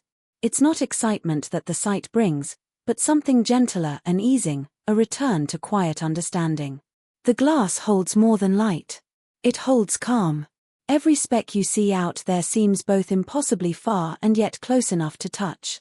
Your mind stops chasing definitions, you no longer need to name constellations or measure distances. The stars no longer feel like information, they feel like medicine. Each one pulses faintly, not for you, but with you, until your breathing unconsciously falls into their rhythm. The vastness ceases to threaten. It soothes. You begin to realize that looking outward is also a way of looking inward. The stars become mirrors of thought, each one a soft point where memory flickers. You see flashes of oceans, forests, faces all woven into the same silence that fills the view. The mind, once frantic for meaning, begins to dissolve into the background hum of existence. You are not separate from what you see, you are part of its stillness, part of its patient glow. At first, it was impossible to stare too long. The emptiness overwhelmed you. The window felt like a mouth into nothing, waiting to swallow thought. But over time, something changed. The dark stopped being an enemy. It began to resemble rest. The black between the stars no longer looked like absence but like the space that allows everything else to exist. Without it, even light would have nowhere to breathe. You learn the comfort of scale. The realization that you are small, almost invisible, is no longer frightening. It's freeing. The stars demand nothing from you, not survival, not success, not remembrance. They shine regardless. Their indifference becomes your sanctuary. You no longer feel the need to prove yourself to the universe. The view teaches you what no voice ever could, that peace lives in letting go. Sometimes, the glass fogs faintly with your breath. You watch the cloud form and fade, over and over, a reminder that you are still warm, still living, still part of the dialogue between body and void. It feels almost sacred, this fragile exchange. You leave a print of yourself on the surface, just for a moment, then watch as it disappears into transparency again. Even your trace knows when to fade. When you close your eyes, the afterimage of the stars lingers. Tiny spots of light float behind your lids, scattered and silent. It feels like being gently reminded of infinity not as a concept, but as a sensation. You don't need to understand it, you only need to be present with it. The view teaches through patience, not revelation. The universe has time. So do you. The colors out there are soft beyond language, muted blues, distant reds, faint golds that tremble at the edge of perception. You realize how rare true stillness is, even in motion. The stars seem frozen, yet you know they are burning, spinning, dying, birthing new light. Stillness here doesn't mean nothing happens, it means everything happens so gracefully you can no longer tell the difference between chaos and peace. Occasionally, you pass near a nebula, and the view blooms with color.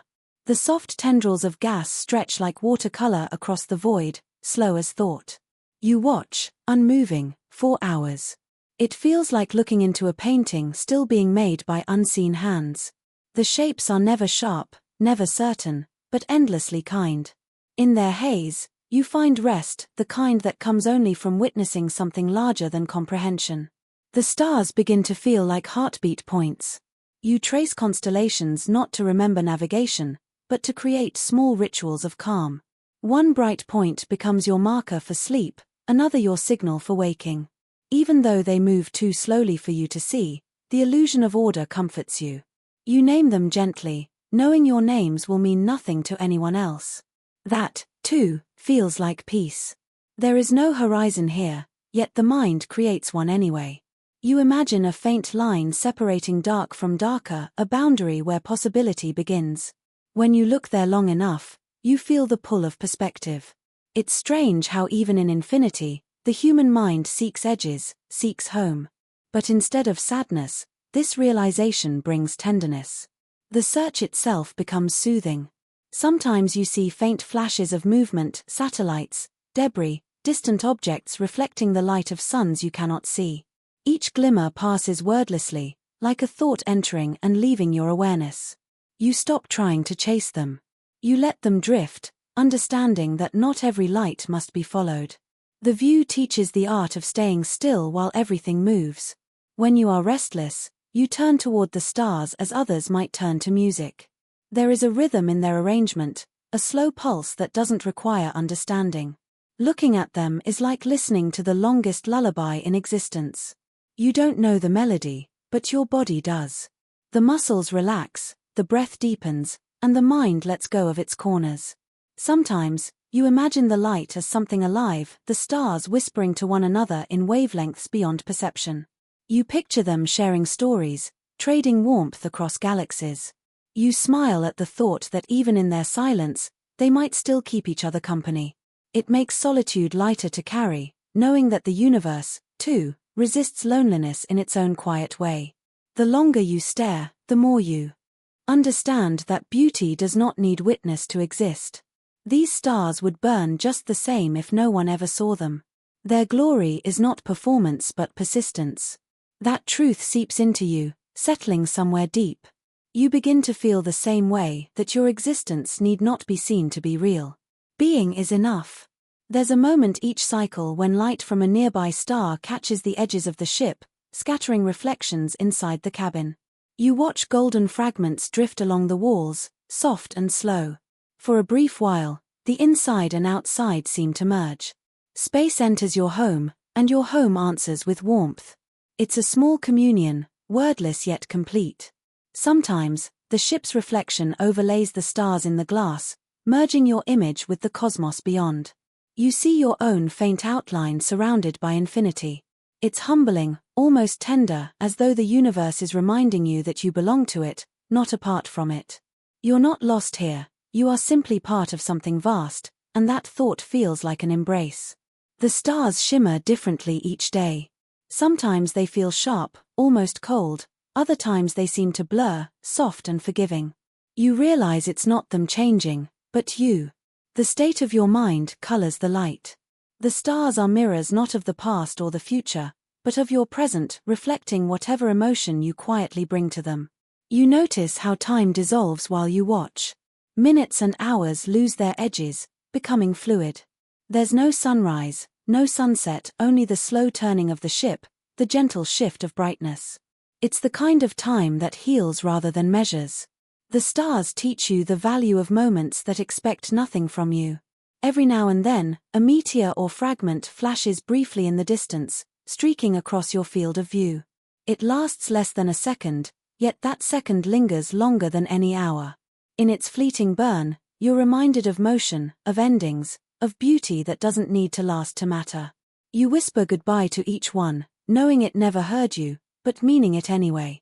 The window also shows you shadow. Parts of the ship remain unlit, wrapped in darkness that feels alive. You've stopped fearing it. Darkness has become your comfort, a presence that demands nothing. It's the backdrop that allows stars to speak. Without darkness, there would be no pattern, no rest for the eyes, no place for the mind to settle.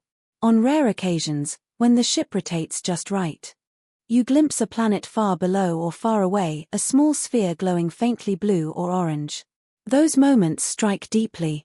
It feels like seeing memory itself, suspended in light.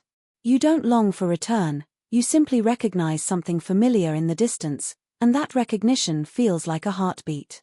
You sometimes imagine the stars as eyes, not watching, but witnessing alongside you. Their gaze is non-judgmental, endless, patient.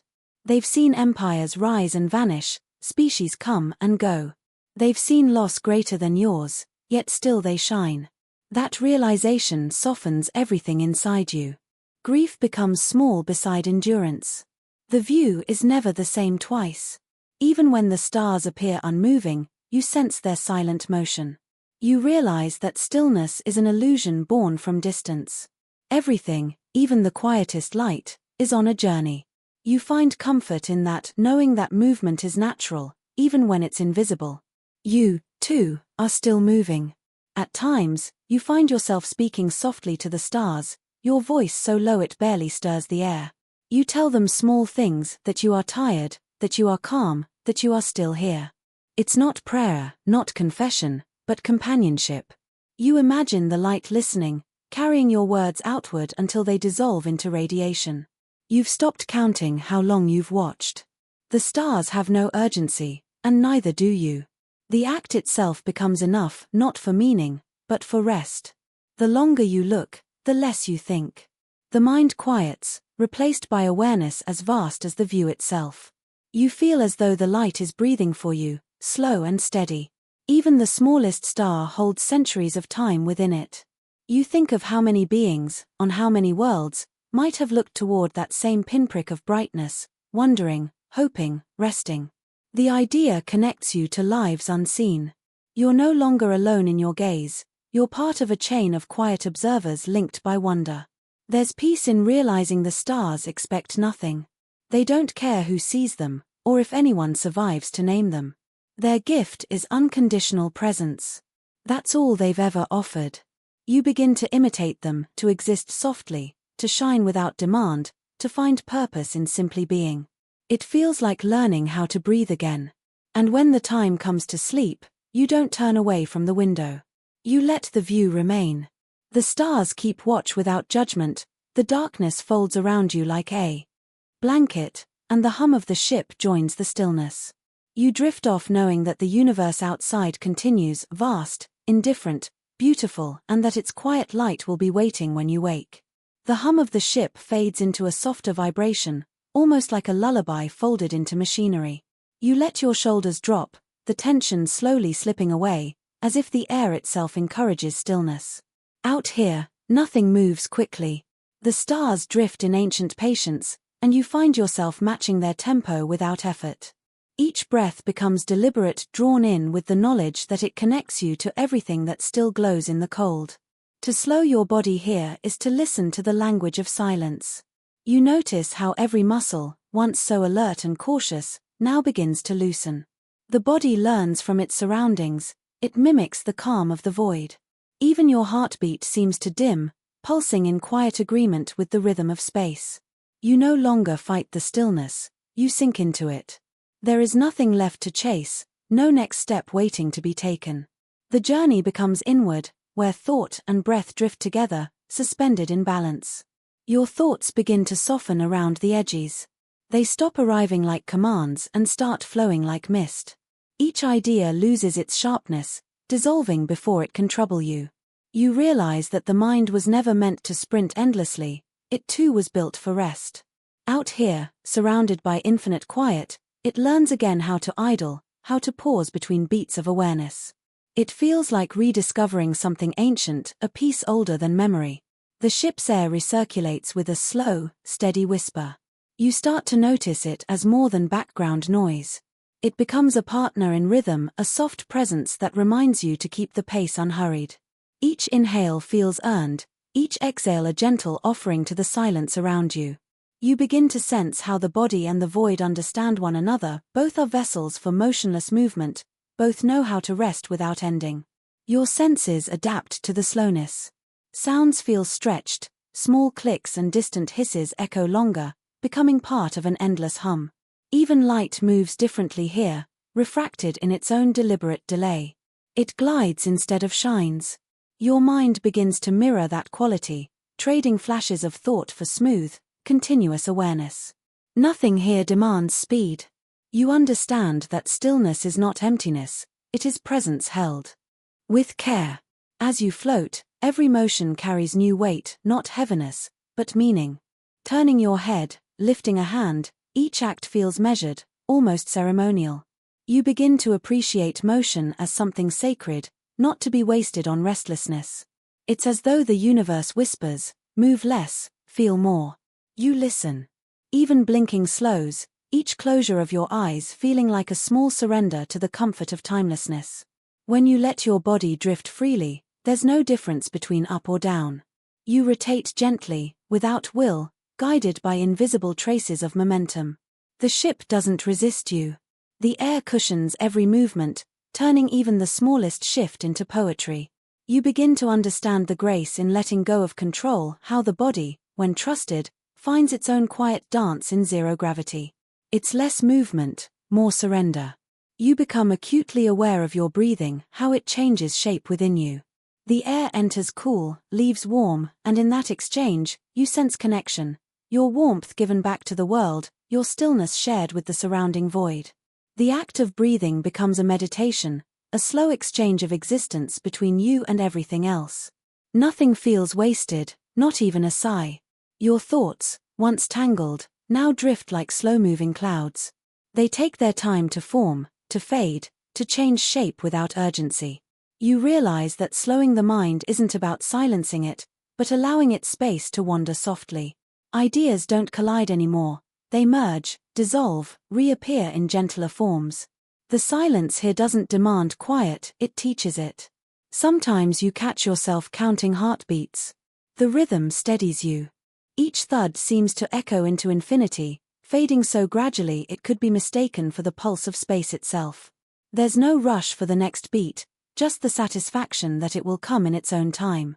You start to trust that time itself moves like breath, not linear, but expanding and returning, a cycle without beginning or end. The body learns patience through repetition. The mind learns it through surrender. Together, they create harmony in the slowness. You begin to notice the subtle pleasure in waiting, not for anything in particular, but for the moment itself to settle fully into you. The more you wait, the more it opens. Stillness unfolds like light through fog, patient and inevitable. The hum of the ship becomes less mechanical, more like a distant heartbeat belonging to something vast. You align with it unconsciously. Each time the engines whisper, your chest rises in quiet sympathy. You've become part of a rhythm far larger than you, a pulse that stretches across metal, space, and thought. To slow down here isn't to disconnect, it's to join something deeper. The eyes, too, adjust. You stop darting from one point to another. Instead, you rest your gaze, let the view come to you. The stars no longer flicker sharply, they glow with constant intention. In their unhurried light, your vision softens, and with it, your mind. It's as though the act of seeing itself learns to breathe more slowly, until observation becomes a form of meditation. Each passing minute feels longer, but in a good way. Time here isn't measured by tasks or progress. It stretches, allowing every detail to unfold in full. You start to see beauty in slowness, in how the smallest motion becomes monumental when given attention. A drifting screw, a flicker of reflection, these become entire worlds to watch. Your body becomes lighter with every breath, as if the air itself learns to cradle you. Even your heartbeat seems to drift toward calm neutrality. You are neither awake nor asleep, only suspended in a perfect middle ground. The stillness doesn't demand effort, it simply welcomes you. You've stopped fighting gravity because there is none to fight. Inside your thoughts, the noise of past worries quiets to whispers. They no longer shout or insist, they simply float until they fade. The mind, relieved of constant resistance, begins to heal in its own gentle rhythm. You learn that rest isn't absence, it's restoration. Each second here feels like a small repair, invisible but sure. You find that the slower you move, the more alive you feel. Every inhale becomes an entire event, each motion deliberate and full. There's no wasted energy, no unnecessary effort. You start to feel that time itself bends to your stillness, as though the universe pauses to match your breath. Everything slows in sympathy. The instruments blink quietly, keeping time without haste. Their steady rhythm feels like reassurance that life continues even in the absence of rush. You take comfort in their slow persistence. They are the heartbeats of the ship, reminding you that constancy can exist without noise, that survival can be serene. When you speak, your voice comes out softer than you expect. Sound moves differently here, slower, denser. It reminds you that words are meant to be gentle things, not hurried carriers of thought. You begin to speak less, but with more care. Silence answers you kindly, never impatient. The slowness becomes a kind of grace. Every gesture, every blink, every pause feels intentional. You are no longer separate from your surroundings, you've matched their rhythm perfectly. The space between heartbeats feels wide enough to rest in. You live in that gap, learning that peace doesn't come from doing, but from being. You start to notice your reflection faintly mirrored in the glass. It, too, moves slowly, a gentle echo of yourself floating in the dim cabin light. You watch it breathe when you breathe, blink when you blink. In that mirrored calm, you realize how long it's been since you truly watched yourself rest. It feels unfamiliar, yet deeply necessary. There's a weightlessness to thought now. Even the heaviest memories seem lighter, softened by the quiet. You can touch them gently without being pulled in. The slowness gives you distance, but also understanding. What once felt like noise becomes texture, what once hurt becomes part of the pattern.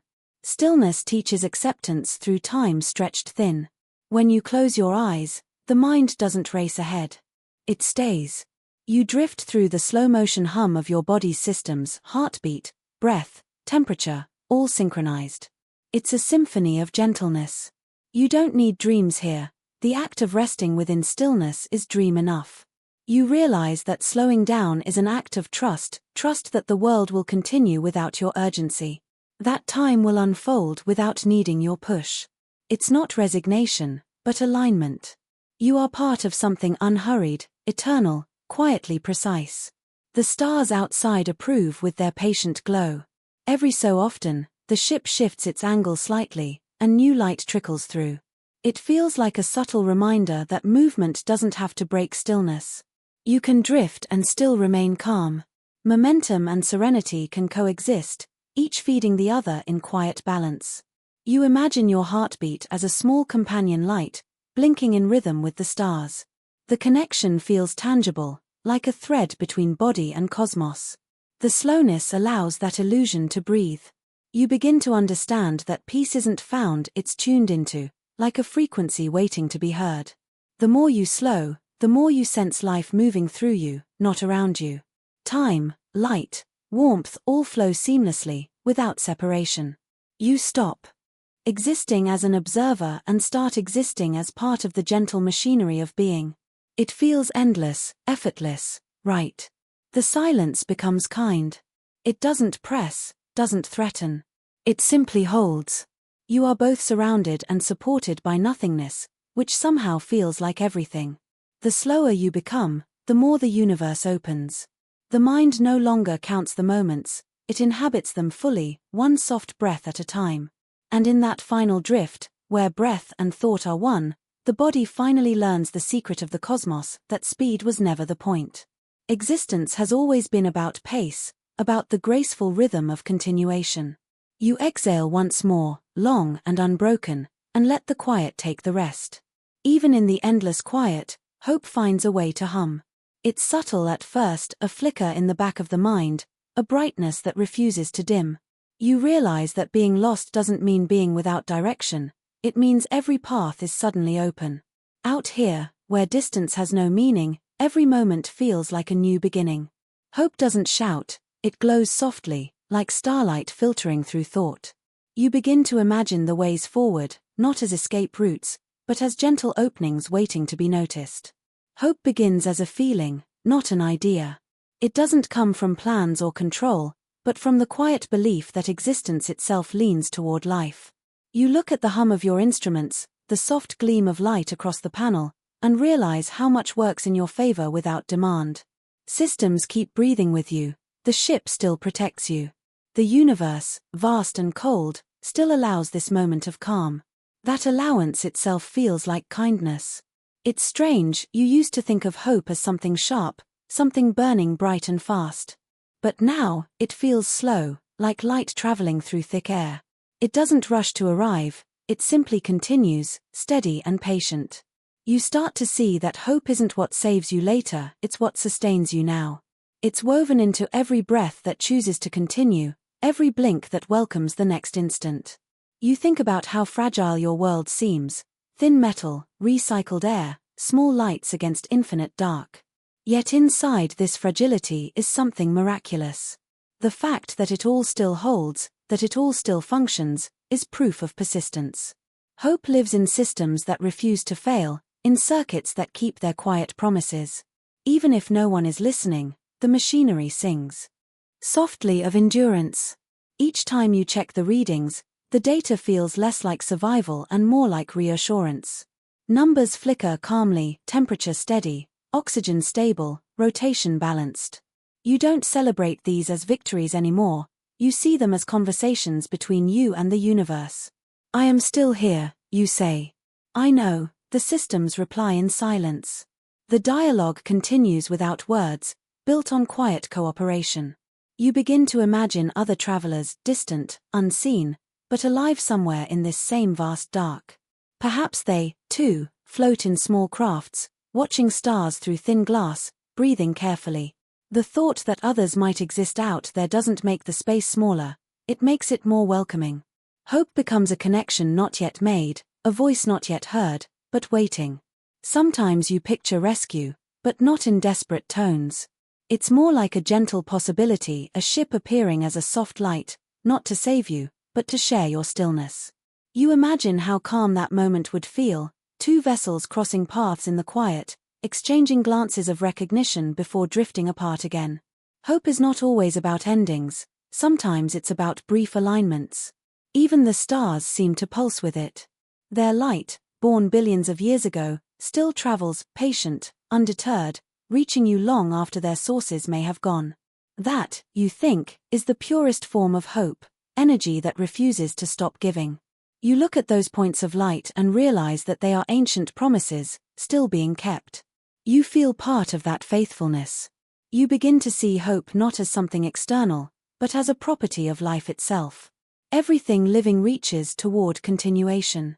The smallest cell, the faintest flicker of warmth, they all express the same quiet wish, to keep going. You are not different from them.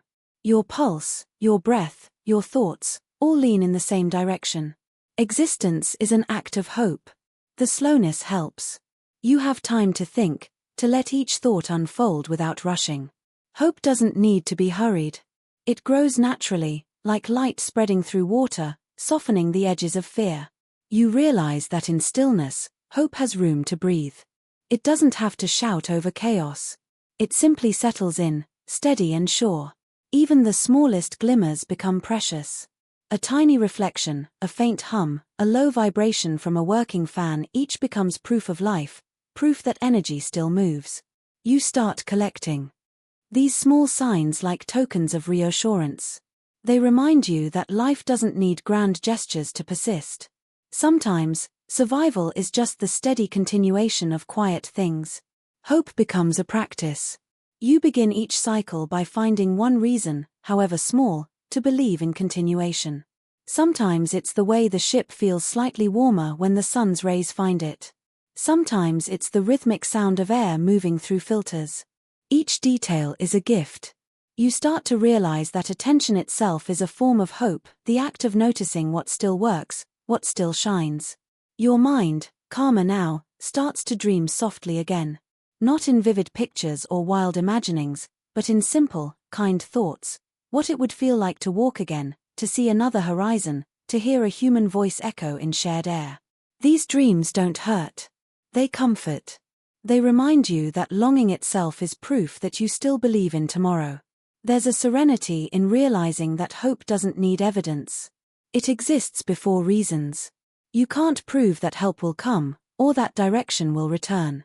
Yet something in you remains open to both.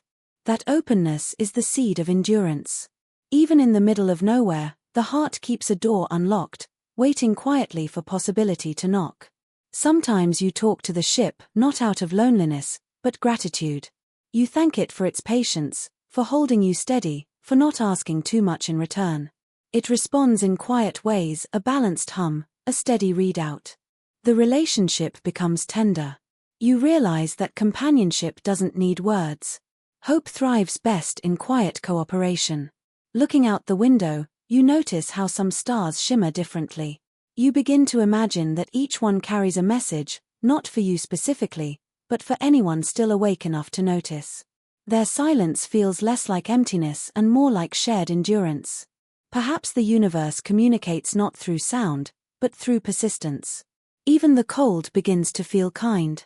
It no longer threatens, it preserves. Every breath that fogs the glass becomes a small miracle, proof that warmth still exists, that your body still participates in creation. The contrast between you and the void no longer feels like opposition, it feels like balance. Hope is the harmony between warmth and emptiness. The more you observe, the more you understand how patient life must be to survive here. The stars didn't rush to form, neither did you. Everything that exists took its time to arrive. That realization makes the waiting easier. You are not delayed, you are simply unfolding in cosmic rhythm. Hope aligns itself with that truth, that time itself can be kind. At times, you imagine returning home not as escape, but as reunion. You picture the world turning slowly below, clouds drifting, oceans glittering like mirrors of the stars. The thought doesn't ache anymore, it soothes. Hope allows you to hold distance without pain. You can love something even from light years away. You start to sense that hope isn't about outcome. It's about connection. The very act of caring, of imagining, creates a thread across space. That thread, invisible but strong, ties you to everything else that breathes or glows. Even in solitude, you are part of a network of belief. Each heartbeat in the universe strengthens the others. The instruments blink on schedule. Their rhythm reminds you that time hasn't forgotten you. Every light that flickers feels like a small message, continue. And you do. Not because you have to, but because you want to. That difference feels monumental. Hope doesn't command, it invites. You start to notice how hope changes the way you see. The same view, once empty, now feels alive with potential. The dark is no longer blank, it's a canvas. The stars aren't unreachable, they're reminders. You understand that perspective itself can be an act of healing. By changing the way you look, you change what you see. In your quietest hours, hope speaks in the smallest ways. A slight vibration under your fingertips, a hum through your bones, a pulse of warmth from the panel lights. Each moment says the same thing, stay. And you do, breathing slower, deeper, trusting the whisper of life that lingers even here. Sometimes you imagine your thoughts traveling outward, tiny signals sent without equipment. Not as distress calls, but as offerings. Maybe somewhere, something listens. Maybe your calm becomes someone else's comfort. That idea alone keeps your chest light. Hope becomes a form of sharing, even across emptiness. As you drift through another rotation, the stars shift subtly, almost imperceptibly. The view is new again. Change continues, even when you can't feel it. Hope hides in those invisible movements. It reminds you that nothing ever truly stays the same, even stillness evolves. You are moving, even when you don't sense it. There's a beauty in the fact that you'll never see all the stars. There's always more beyond the limit of sight. Hope lives in that more, in the unseen expanse beyond your comprehension. Knowing that mystery exists gives you reason to rest gently within what you do know. Discovery is infinite, and that's comforting. You start to measure time differently. Not in hours or cycles, but in degrees of calm. A day becomes not something to count, but something to feel how long it takes for your heart to settle, for your thoughts to quiet. Hope marks its presence not in events, but in ease. You've learned to measure peace instead of progress. Every light you see becomes part of your story, each one a reminder of how vast continuation truly is. You no longer wonder whether you'll make it home. You simply understand that wherever you are already within something vast, connected, and enduring. Hope is no longer a wish, it's a way of existing. Eventually, even the stars blur softly as your eyes grow heavy. Their glow stretches across the window like threads of gold drawn through water. You let them fade behind your lids, carrying their calm into the dark of your mind. Hope remains, unspoken but complete, the quiet promise that tomorrow, or whatever comes next, will still hold light. And so you rest, not from exhaustion, but from understanding. The universe continues its long rhythm around you, and you drift inside it, not lost, but carried. Hope, steady and patient, hums beneath your breath. You don't reach for it anymore, it simply exists, the way stars do, constant, waiting, eternal. Rest, in space, becomes a form of art, not just the closing of eyes, but the surrender of thought into something wider than dreams. You realize that to truly rest here is to align yourself with the rhythm of silence itself. The hum of your vessel becomes a lullaby, the pulse of systems a reminder that you are held within something designed to protect. Your body softens against the seat, weightless but anchored by breath. Every inhale is a return to self, every exhale a letting go of gravity's memory. As you settle, your mind learns to fold into smaller, gentler patterns. The endless expanse outside becomes less a void and more a kind of sheltering dome, a cathedral of quiet where thinking slows to the pace of light itself. You no longer chase thoughts, you let them drift, like flakes of dust in sunlight. The stars outside don't ask you to understand them, they only ask you to rest in their presence. And so you do, breathing in the calm they offer without effort. In this state, rest stops being something you earn. It becomes something you belong to. Every living thing, from the drifting plankton in a sea back home to the faintest flicker of plasma in a dying star, knows this surrender. You feel kinship with them, as if the entire universe has taken a long, gentle breath with you. Mental shelter is not built, it's remembered, as if you're returning to a place you once knew before time began counting. You start to understand that safety, out here, is not about barriers or walls. It's about trust in yourself, in your vessel, in the quiet logic of the cosmos. You trust that the ship continues to protect, that physics continues to cradle you, that the vast dark is not hostile but neutral, maybe even kind. This understanding wraps around your thoughts like a soft blanket, filtering out noise until only calm remains. The stars, too, seem to soften when you stop fighting wakefulness. Their light slows down, spreading wide, no longer piercing but embracing. You can almost imagine them leaning closer, whispering that rest is not escape, but alignment. The universe never hurries, and you begin to mirror that truth. Even your heartbeat adjusts slower, steadier, keeping time with something much older than sleep. Inside your mind, rooms of memory begin to light up, not sharply, but dimly, like lanterns glowing under mist. You walk through them slowly, touching the faint outlines of days long past, the sound of leaves brushing each other, the warmth of water against skin, the sound of a voice that once said your name softly. These memories do not ache, they soothe. They remind you that rest is where you meet everything you've ever loved again, quietly, without distance. The absence of sound becomes its own kind of presence. You start to hear your own breath as something sacred, a small tide repeating endlessly. Each breath feels like an affirmation. You are still here, still part of the rhythm that underlies all things. You let that awareness spread through your limbs, through your mind, until the distinction between self and space begins to dissolve into something vast and peaceful. You begin to see mental shelter as a garden, growing inside your mind. Its soil is silence, its flowers are slow thoughts that open in their own time. Here, nothing rushes. Even the act of thinking feels gentle. You realize how tired your mind had been from constant movement, from endless grasping at meaning. Here, meaning comes on its own. Quietly, like dew forming on grass that doesn't need to ask for it. Outside, the stars remain unchanged, but your perception of them transforms. They no longer look distant, they seem to exist inside you, like luminous organs of a greater body you are part of.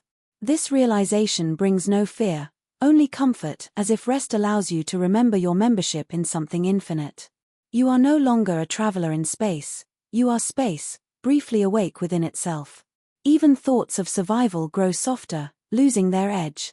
It's not that you forget the need to endure, it's that endurance no longer feels heavy. Rest gives it shape and balance. You understand that to continue living doesn't mean to struggle, it means to remain receptive. The mind, in rest, becomes like an open field, wide enough for stars to pass through without resistance.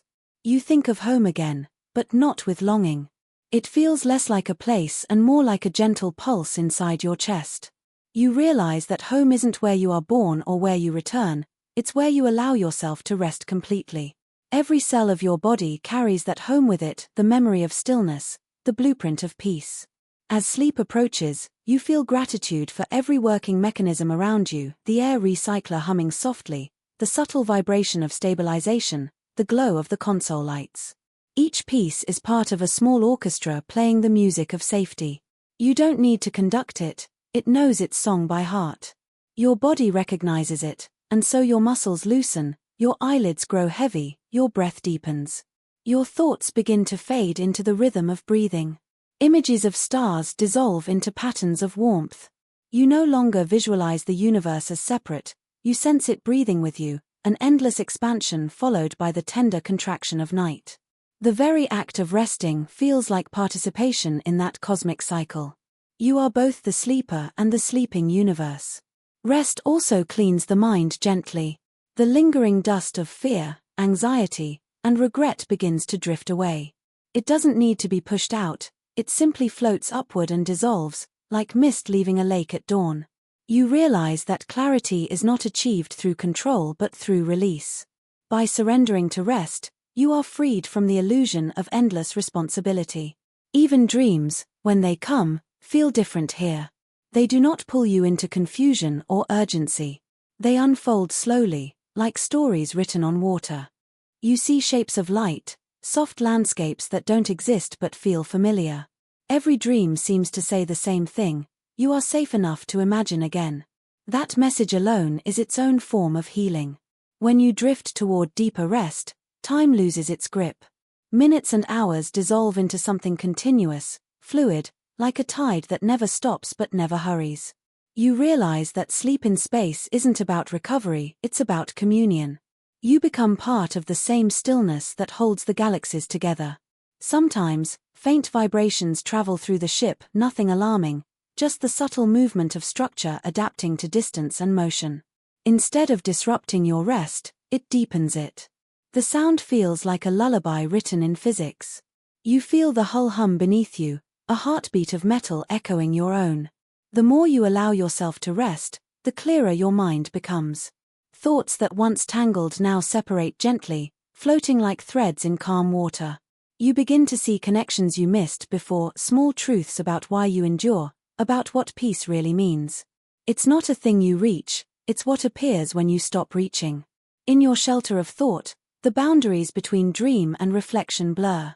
You remember people you loved, faces soft with distance, their laughter faint but intact. You speak to them silently, not with words, but with gratitude. You realize that rest allows memory to breathe, that remembering is a form of continuation, not loss. The darkness beyond the window feels almost alive now, not with movement, but with awareness. You sense that the universe itself watches over your rest, that its silence is not empty but attentive. There is comfort in imagining that, even in the farthest reaches, you are never truly unseen. You think of how every sleeping creature, on every world, lies beneath the same stars, wrapped in the same invisible blanket of cosmic quiet. You are part of that unity now, a single sleeper among countless others. The thought brings a warmth no heater could provide. The universe feels like a home shared by all who dare to rest within it. The rhythm of your breathing continues, slow, constant, tender. Your mind sinks deeper into its sanctuary. You begin to notice that rest isn't a pause in life but its purest form. In stillness, life expresses its deepest trust, that the universe will hold it until it wakes again. You understand now why even stars rest between bursts of light, why even galaxies drift in cycles of silence and renewal. Rest is the thread that holds existence together. Without it, creation would burn too fast. You, too, are part of that balance, a small, resting flame preserved by the cold. Your dreams deepen into colors. They move slowly, like silk drifting through water. You don't interpret them, you just watch, letting them carry you where they wish. They are not messages, but gentle echoes of your waking calm. When they fade, they leave behind a subtle lightness, as if the mind itself has been cleaned. Rest teaches patience. It shows that nothing beautiful demands force. The stars don't rush to shine, nor do you need to rush to heal. You begin to understand that recovery isn't a task but a rhythm, one you already know by heart. You simply had to remember it. Even in the deepest quiet, you are aware of one constant, your heartbeat, steady as gravity's hum. It feels older than thought, wiser than words. It has carried you through everything without asking for attention. You finally give it the acknowledgement it deserves, a soft smile, even in half-sleep. You feel yourself floating, no longer held by the ship or by the laws of direction. It's not frightening, it's peaceful. The absence of up or down allows the mind to rest without boundaries. You drift in your own awareness, a small consciousness within a great dream, safe inside the heartbeat of infinity. The soft glow of instrument panels becomes the final light before you let go. Their faint shimmer reminds you that guidance remains, even in rest. Systems hum quietly, promising vigilance while you sleep. That knowledge is enough. You can surrender now, knowing that nothing depends on your wakefulness for a while. And so, gently, you release the last traces of thought. Your breath steadies. The stars blur beyond your window, no longer distinct but merged into a single, golden haze. You are not falling asleep, you are joining the universe in its quiet meditation. Rest becomes not absence, but arrival. Your final awareness before dream is of warmth, not from any source, but from within. It radiates softly, like the memory of sunlight. It tells you that no matter where you drift, the mind will always find its shelter when it remembers how to rest.